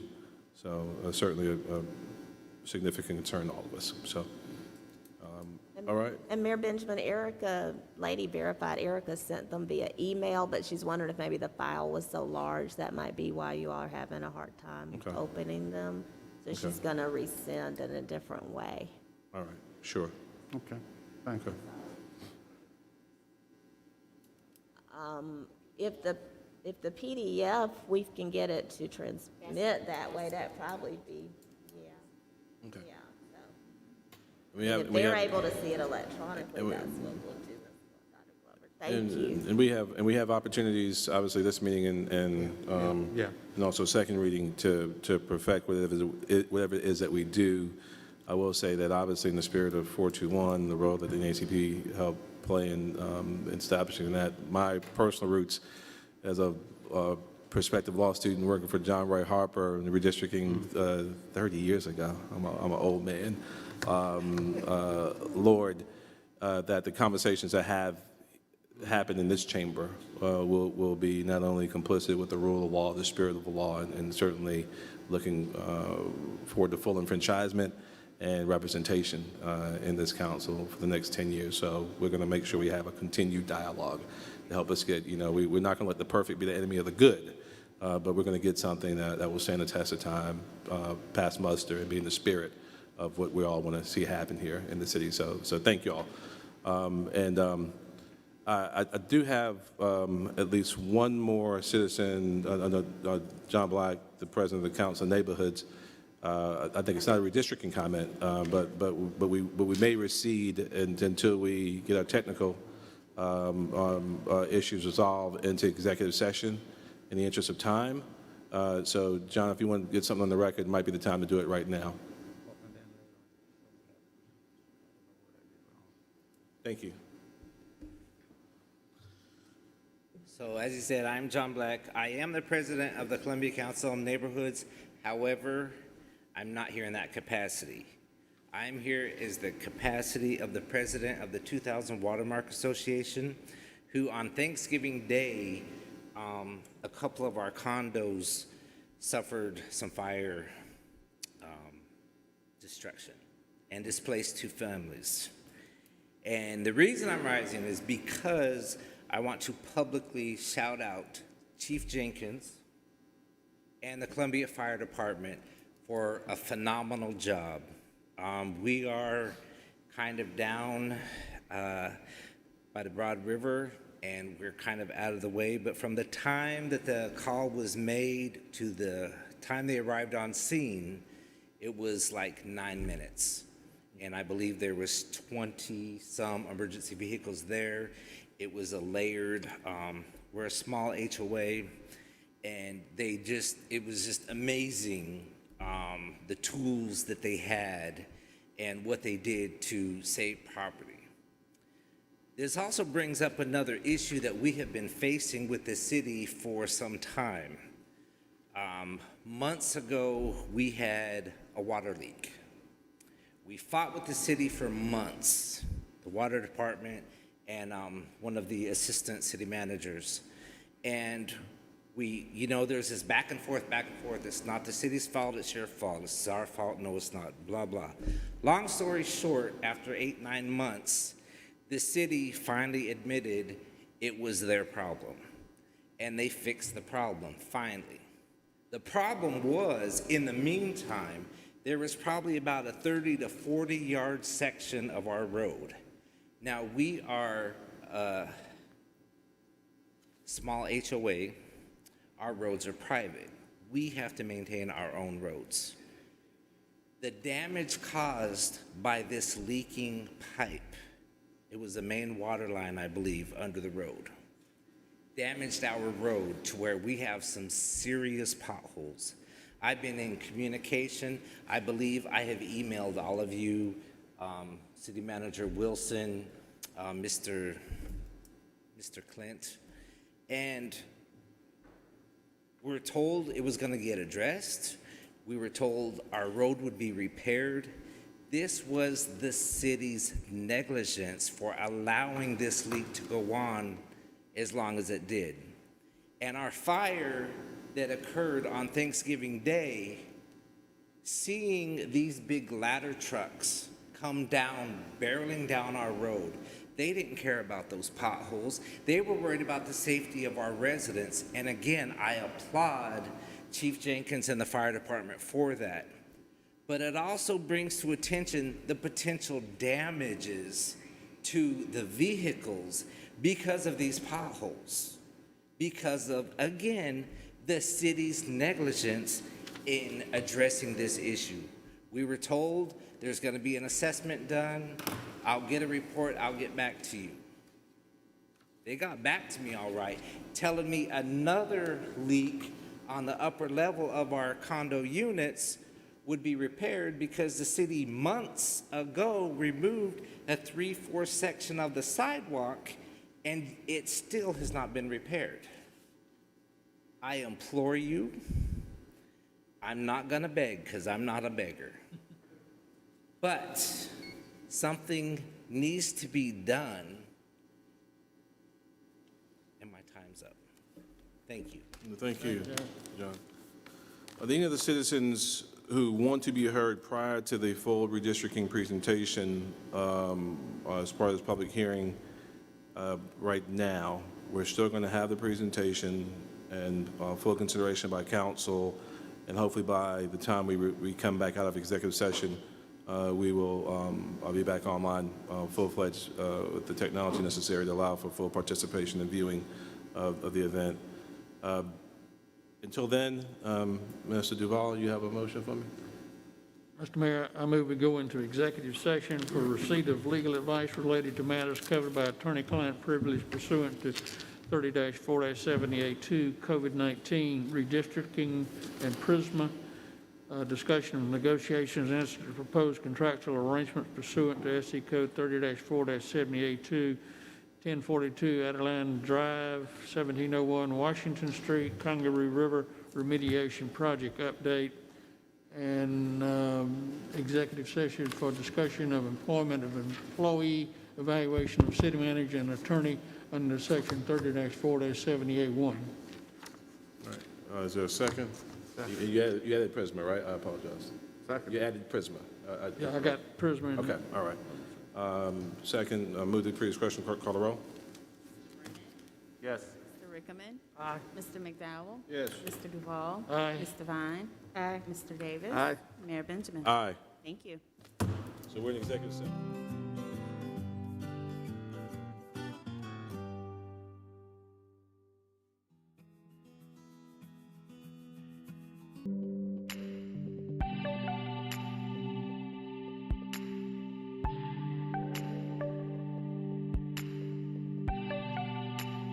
Move the previous question, clerk call the roll. Mr. Brennan. Mr. Rickman. Aye. Mr. McDowell. Yes. Mr. Duval. Aye. Ms. Devine. Aye. Mr. Davis. Aye. Mayor Benjamin. Aye. All right. So we're going to reopen. Obviously, we did not suspend as we worked through technical issues. The redistricting public hearing, we've so far had comments and testimony from our president of Columbia Branch NAACP and several of her committee members who joined her, including council. And we also had one of our key neighborhood association leaders in District 2 expressing her concern. Do we have any other citizens who signed up to want to speak on redistricting? I don't have the form.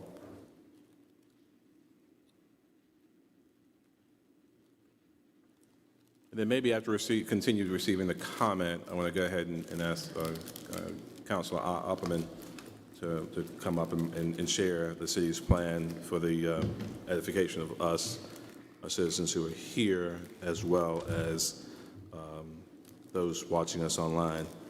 I'll take everyone in the order in which they've signed up. First, we have Regina E. Williams. No, okay, here observing and in part, as she wrote on here, just in case. And Richard Durlac, also here, observing, and obviously, please, we want to hear from you. We want to hear from you. Yeah, right now. Right now. Right. Well, I'm not as informed as on this subject as I would like to be, but I was told by various sources that there had been a racial polarization study done, and that it was supposed to be a part of the consideration before this matter was made final. And I just got a hot off the presses text that says the detailed racial polarization study for Columbia arrived at the city today. And so since it's supposed to be part of this mechanism by which you make these decisions, I can't understand why you would go ahead without making it a part of what has to be considered. Otherwise, you're basing your considerations on old data. And old data is not a good way to move forward or make progress or consider all parties concerned. I understand that there have been 2 or 3 people who have been on the telephone to make their concerns known also about slowing this process down a little bit instead of going headstrong with the decisions that seem to be on the table. And I would suggest that although 2 or 3 people doesn't seem like a lot of people, it's 300% more people than are on the phone waiting to urge you to push it through. So please, I don't know what legal measures are possible, but please be sure you take this racial polarization study into account. And I don't see how that can be done without a delay, actually. And I know that time's of the essence, but fairness and what is right is also of the essence. All right. Thank you. Thank you. All right, so if there are no other citizens who signed up, anyone on the phone, Erica, for comment? And it might be important to go ahead and bring up Mr. Opperman for a presentation. Is anyone else signed up on the phone to speak, or are we not utilizing that tool tonight? We do have one one voicemail from Ms. Wanda Breedlove, and we have a caller who is, Is that separate than the one I read earlier, or the same one I read earlier? it's the one that was printed out. Okay, I read it into the record earlier. Okay. Thank you. Thank you for doing that. And we have a caller on the line who has not entered the speaker queue. So Okay. she's just listening. Mr. Opperman, please. I'm sorry, Joey? Ed? Yeah, Mr. Mayor. Ms. Wilson, even we've got the technical difficulties rectified. Yes, sir. If folk aren't asking a question, they can hear it. Yes, sir. All right. Thank you. Yes, sir. Would you give us an overview of the redistricting plan, Mr. Opperman?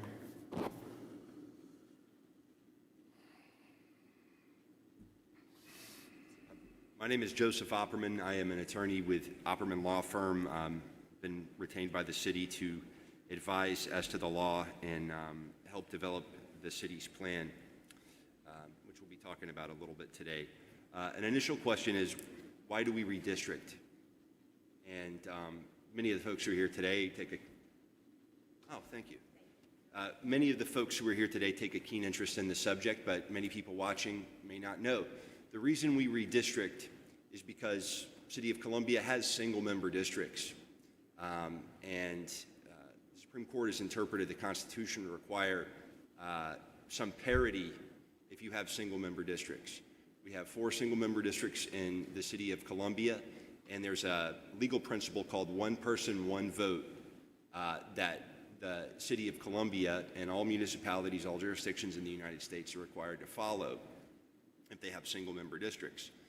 And specifically what that means, it doesn't mean that you have to have exactly the same number of people in each district. If you're talking about a United States House plan, you have to be pretty close or exactly on that because that's what the Constitution specifically says. But what the Supreme Court has said for other single-member districts that aren't the United States House, you have a little bit of wiggle room. There's no precise number, but the generally accepted number in case law is that if there is no more than a 10% deviation from mean district size from the largest district to the smallest district, then that plan will comply with one person, one vote. So one of the initial questions we had to look at as we started this process is based on the 2020 census data, had the city changed sufficiently to require redistricting from a one person, one vote perspective? And we found that the answer to that question was yes. Under the current plan, which was adopted in 2011, the districts had changed. So in 2011, the plan that was adopted was certainly compliant with one person, one vote at that time, but based on the 2020 census data, what we found is that District 1 had deviated down in population. There was actually a total loss of about 958 people. Of course, deviation changes because population got bigger over that period of time, but District 1 was down 958 people. District 2 was up 4,037 people. District 3 was up 2,547 people. And District 4 was up 1,394 people. However, under the new census data, what we're looking at is what's the deviation from mean district size? Well, what does that mean? Well, you divide your total population by the number of single-member districts. According to the 2020 census, the total population of the City of Columbia is 136,632 people. Dividing that by 4, we get 34,158 people. That's a mean district size. And so if the difference between the largest district in an adopted plan and the smallest district in an adopted plan is greater than 10% of that number, in other words, is more than 3,416 or thereabouts, then the city could be in trouble as regards one person, one vote and face liability in federal court. Any elections the city held under those circumstances could be problematic, thus time being of the essence if the city, heaven forbid, should have a special election for any reason under the current district lines. Now that sufficient time has passed since the census data became available late this year, unfortunately, in August, the city could be in trouble. So for this reason, time is very much of the essence. And that's more a function of the impact of COVID on the Commerce Department and the Census Bureau's ability to collect and make that data available. Under the law, federal government's required to make this data available to states and local governments in April and the next year after a census. So you should have had this April this year. But because of COVID and because of the delays at the Commerce Department and the Census Bureau that flowed from that, the data was not available until late August. That's why we're doing it now. So is it necessary? Yes. Here's why. With the lines that were adopted in 2011, with the new census data, what we discover is that there is a deviation of about 14.7%.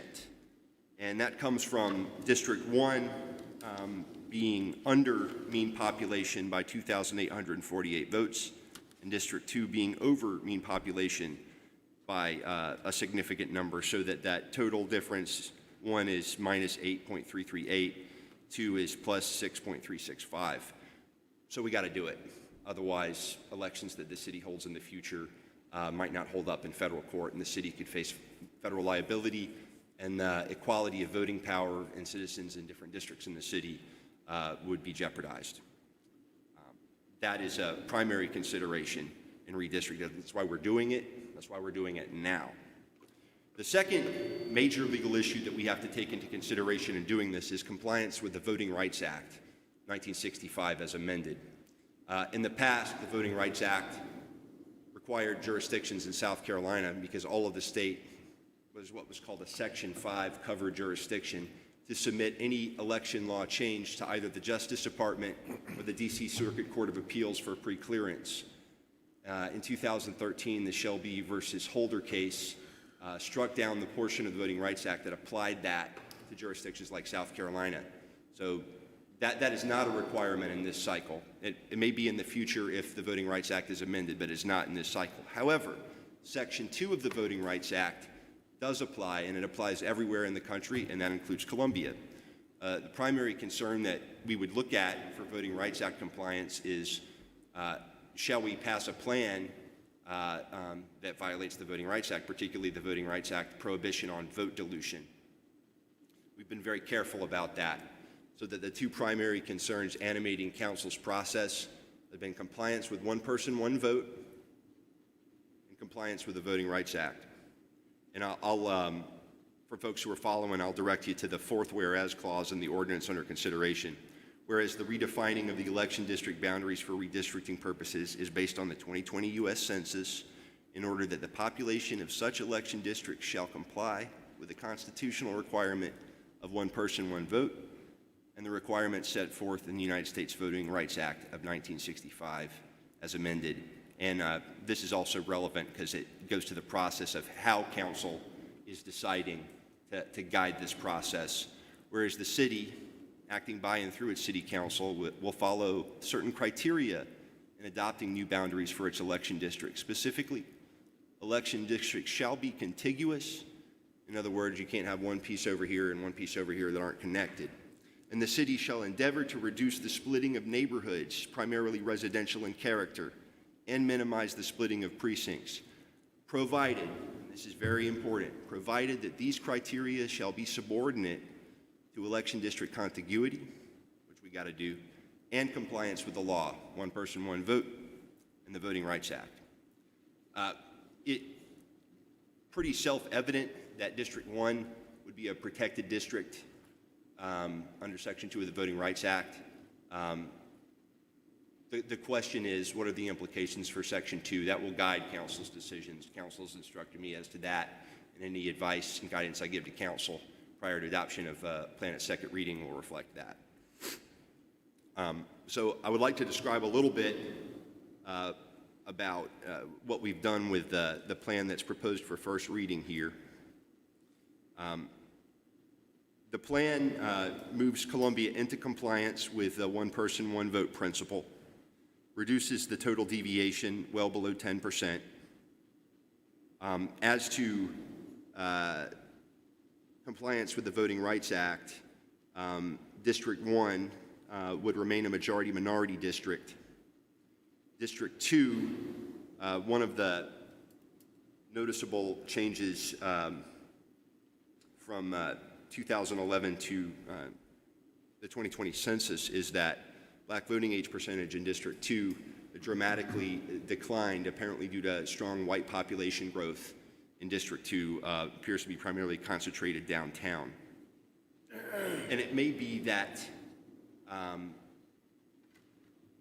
it's been mentioned, a racial polarization analysis. This is a valuable tool for determining compliance with Section 2, the Voting Rights Act. Council will have access to that analysis before making its final decision. But it may be that that analysis requires action along these lines. In response to, but not exclusively because of that change, the proposed plan for District 2 has a black voting age percentage of 45.72 and a white voting age percentage of 45.13. Data on voter registration in District 2 and voter participation in District 2 be available to council upon request, and I'm sure to members of the public as well. That's a little bit about the sort of data underlying the plan. As to the principles, the criteria that council seeks to adopt in this ordinance, complying with the law, complying with one person, one vote, and the Voting Rights Act, while following sound redistricting criteria. In other words, following clean lines internally. Of course, South Carolina municipalities are thready at the edges, as we all know, but with internal lines, the lines in the proposed plan are very clean. They follow major roads or railroads for the most part.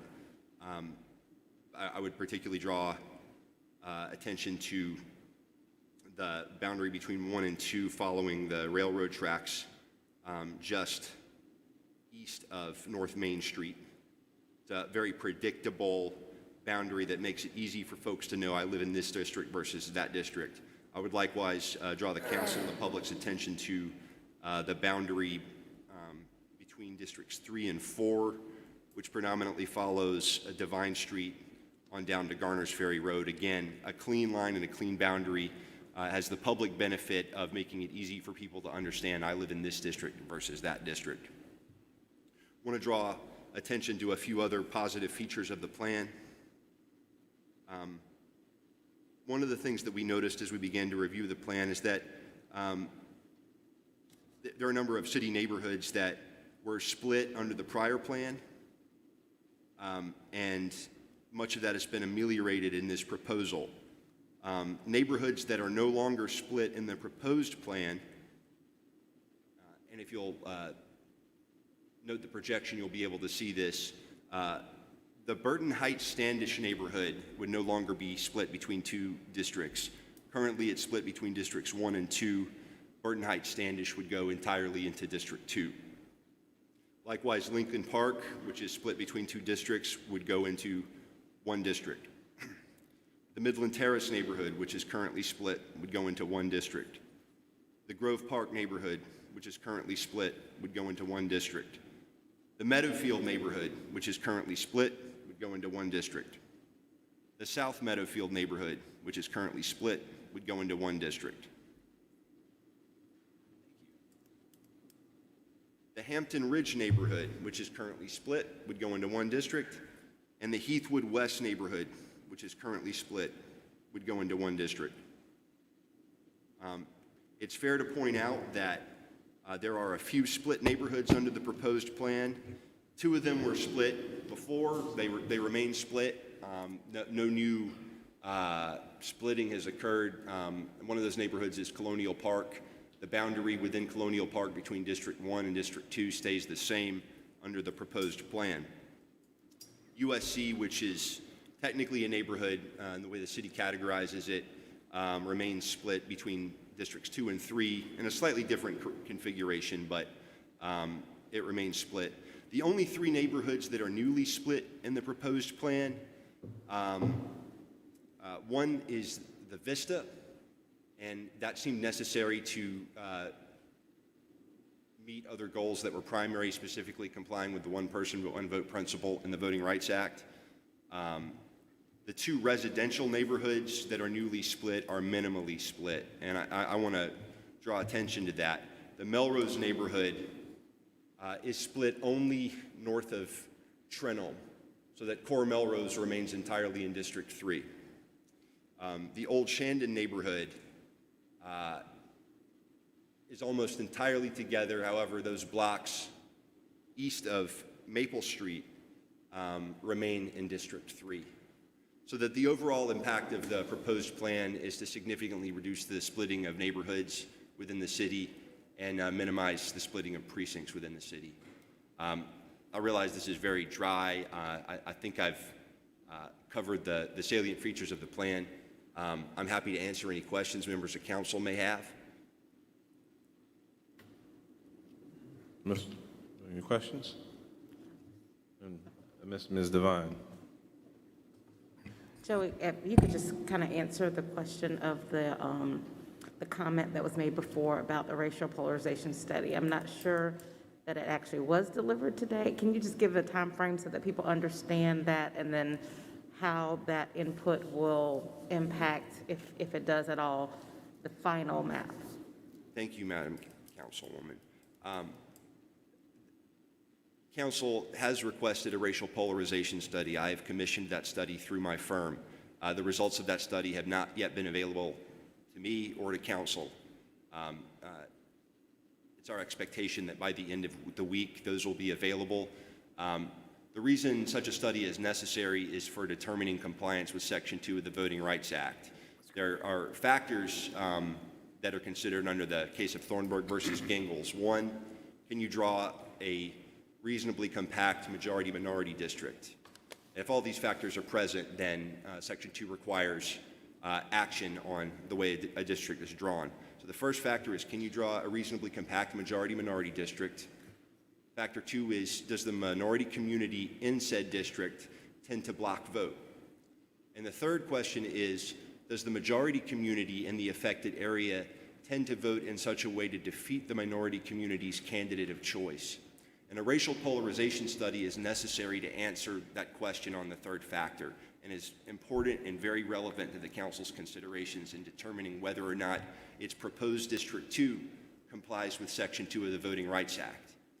The point was made that it would be valuable to have that study guiding council's deliberations. That is absolutely true. It's not only valuable, it's necessary.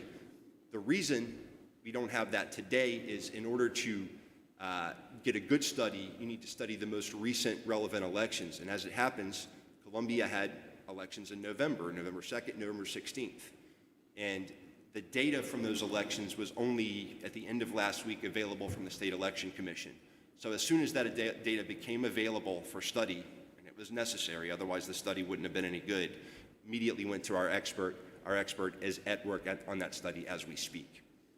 But it would have been started earlier, but for that, but the timeline we're on necessitated starting it when we had access to that data, and we didn't have it till the end of last week because it was impossible to get it till the end of last week.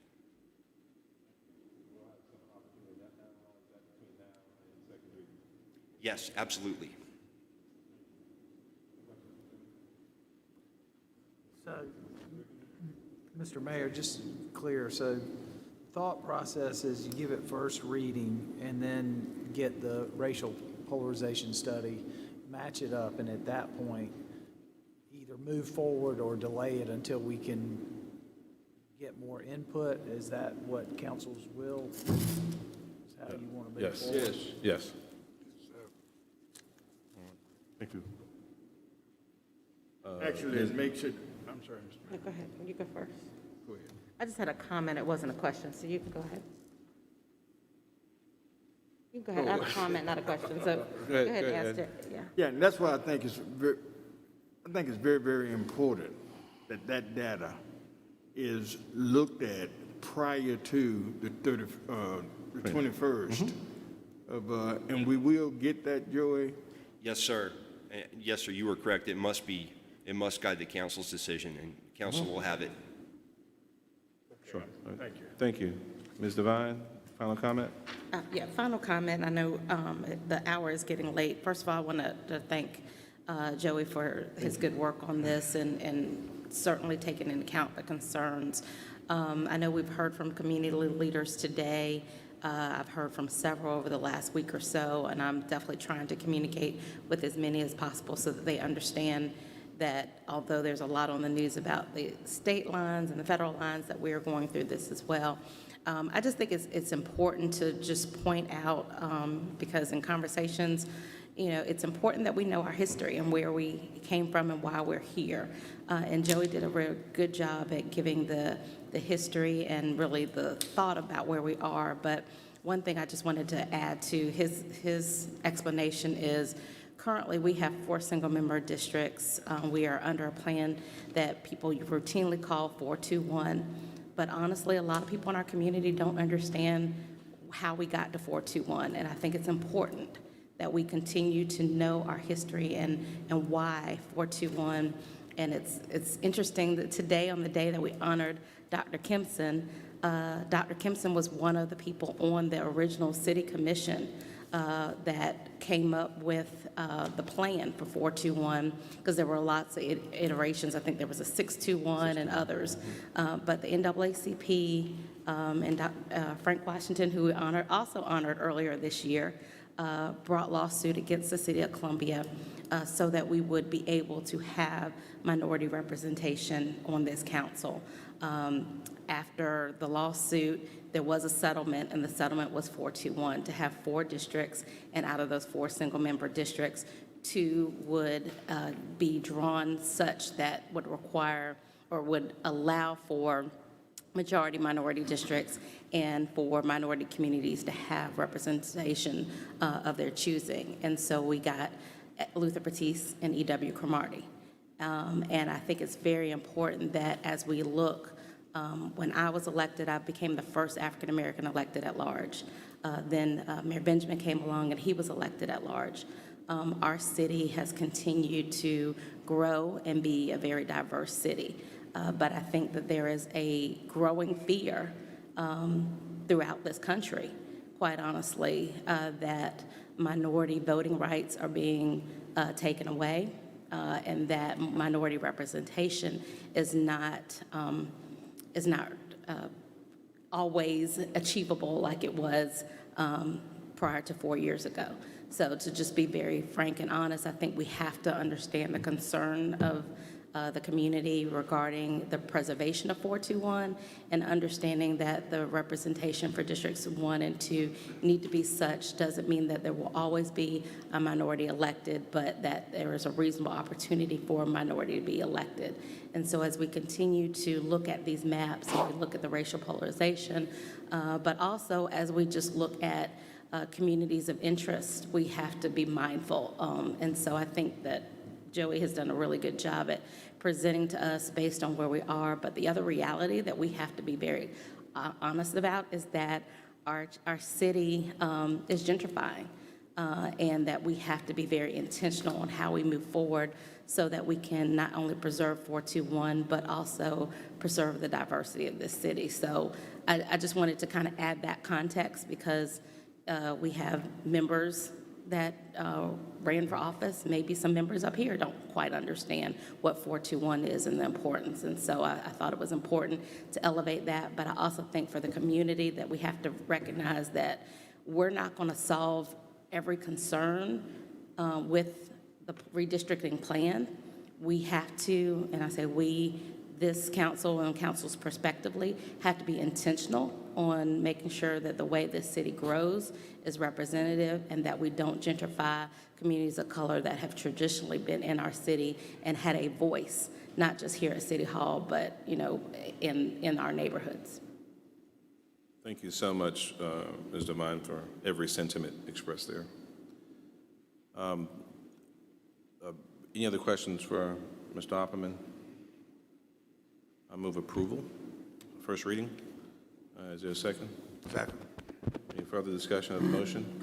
Mr. Mayor, would it be, are we going to allow after before the second reading and after the analysis? Are we going to allow? I think we should continue to So- allow more public input. I mean, I think this is a dialogue.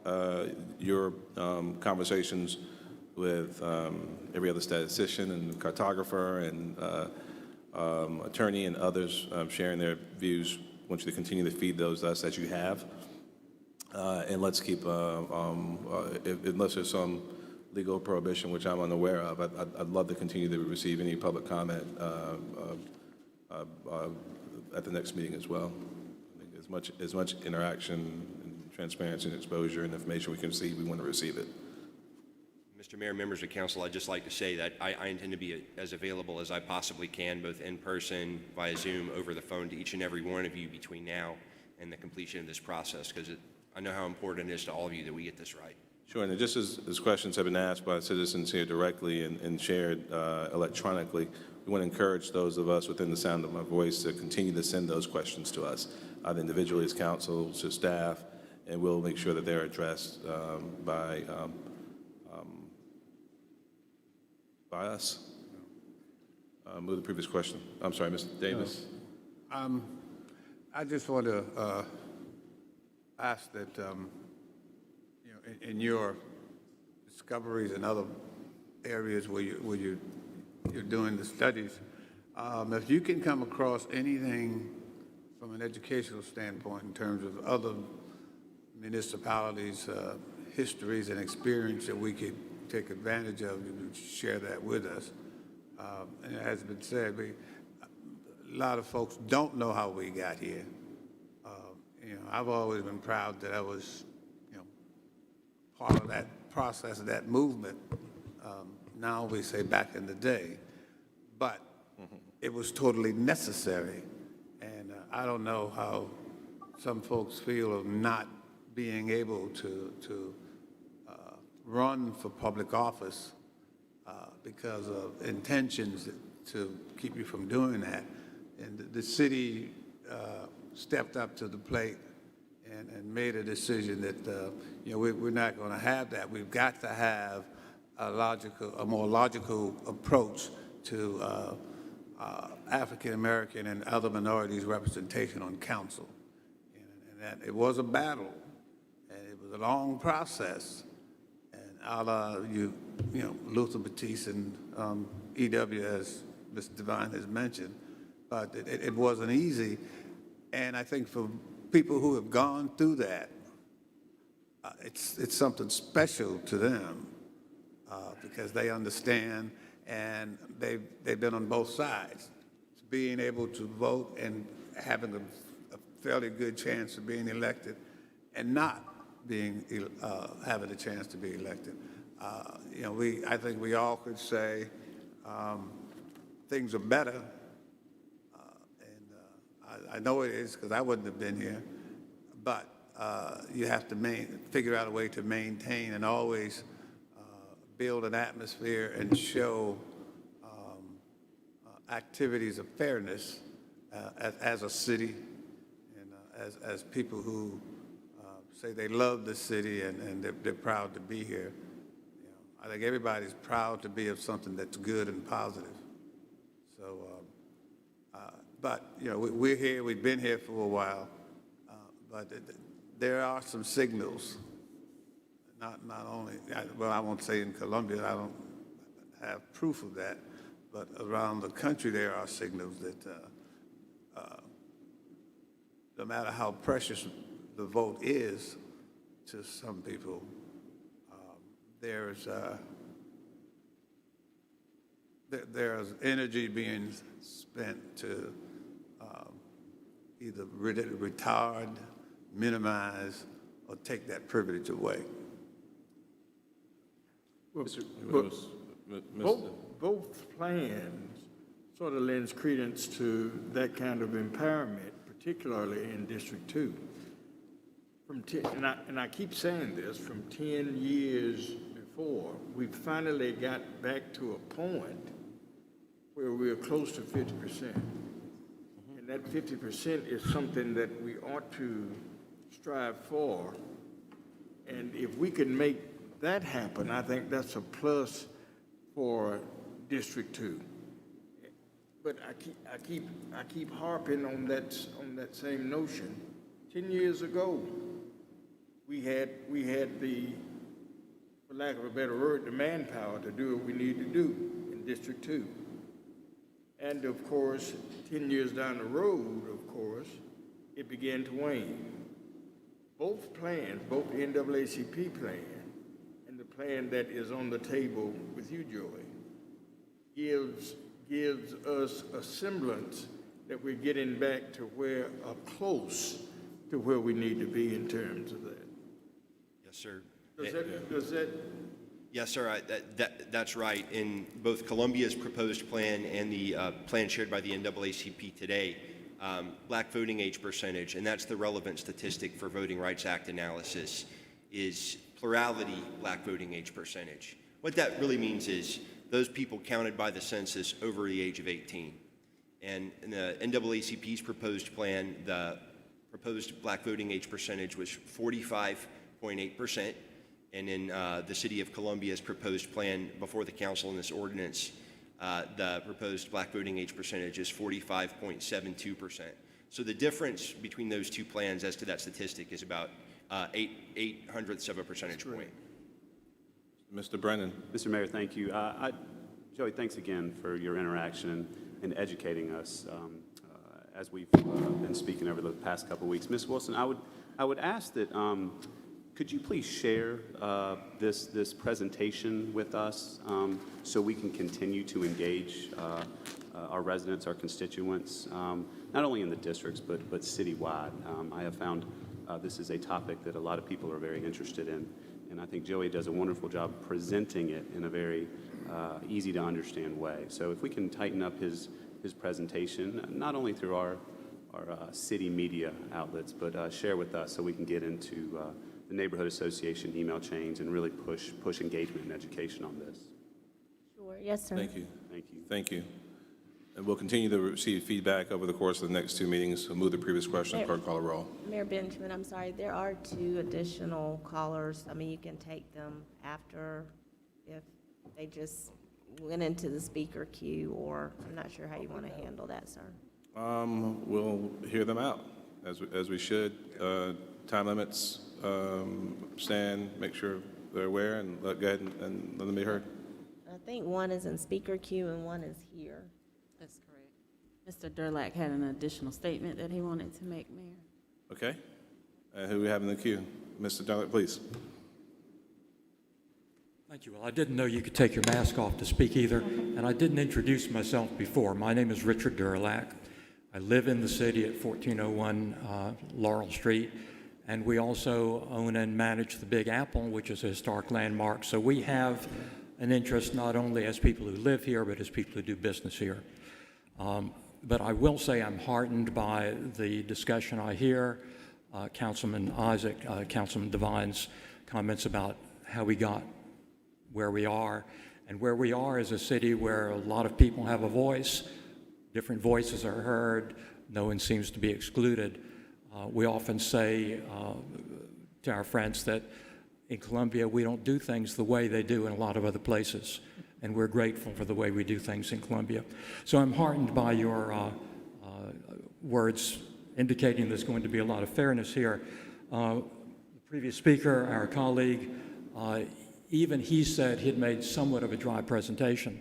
And so I'll give you one number that may help you understand here. As we know, District 1 and District 2 are the most diverse districts. Based on projects under construction and currently permitted, affordable housing will be exceeded by upscale housing in District 2 by 1,200 units, just based on things currently permitted.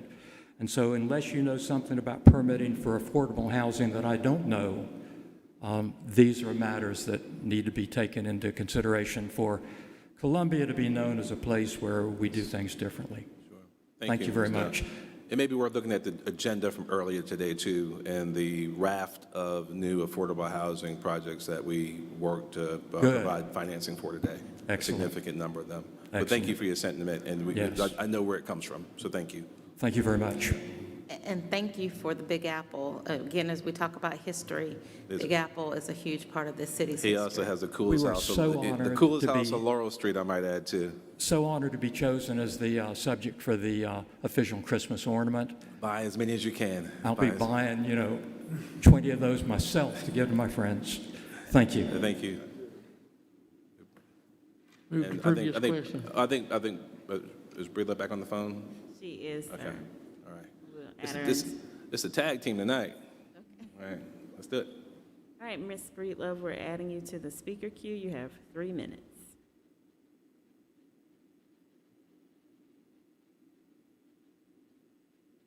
There's usually a little delay. Hello? Yes, ma'am. Am I being heard?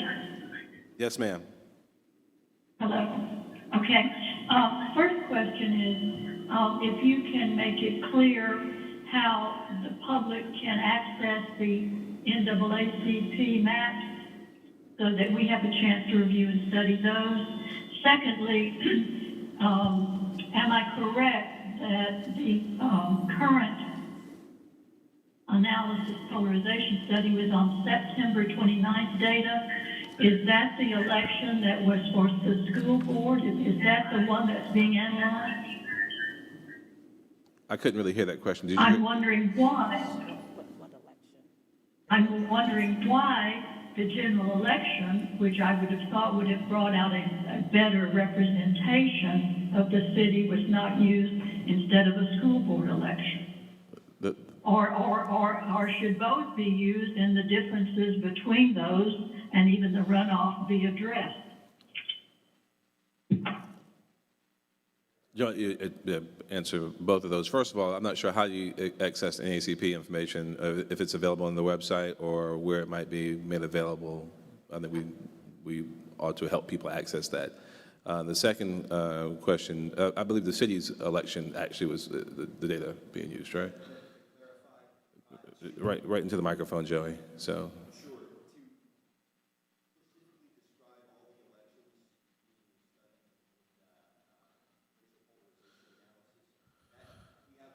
Expert statistician who makes those decisions and looks at relevant election data over a period of time.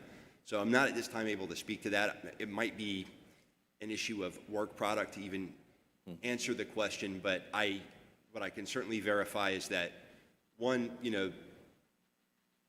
the analysis once done will look at the most relevant elections over a period of time according to standard industry practice for bivariate regression analysis. And the reason that's important is bivariate regression analysis is the more robust of the two racial polarization and analytical methods that has been specifically approved by the Supreme Court in a Supreme Court case. I know that's a lot of jargon, but the analysis will be robust. It will cover a number of relevant elections. And it will be according to methods specifically approved of by the Supreme Court in its case law dealing with these matters.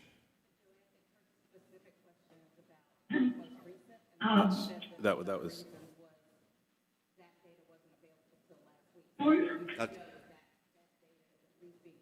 Yes, it would not be a very good analysis if it wasn't, and that is correct. That data is critical to the analysis and will be part of the analysis. Yes, ma'am. Thank you.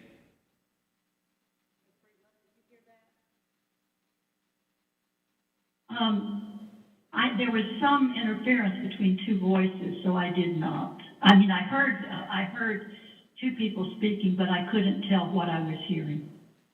The answer, yes, ma'am, is that there will be several elections, including the analysis, and the latest municipal election will be included as well.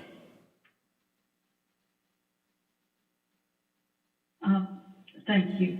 Thank you, ma'am. Thank you. And Mayor Benjamin, the maps from the NAACP will be posted on the redistricting link to our website. Okay, and did you hear that, ma'am? So the NACP maps will be posted on the redistricting link on the City of Columbia's website at columbiasc.gov.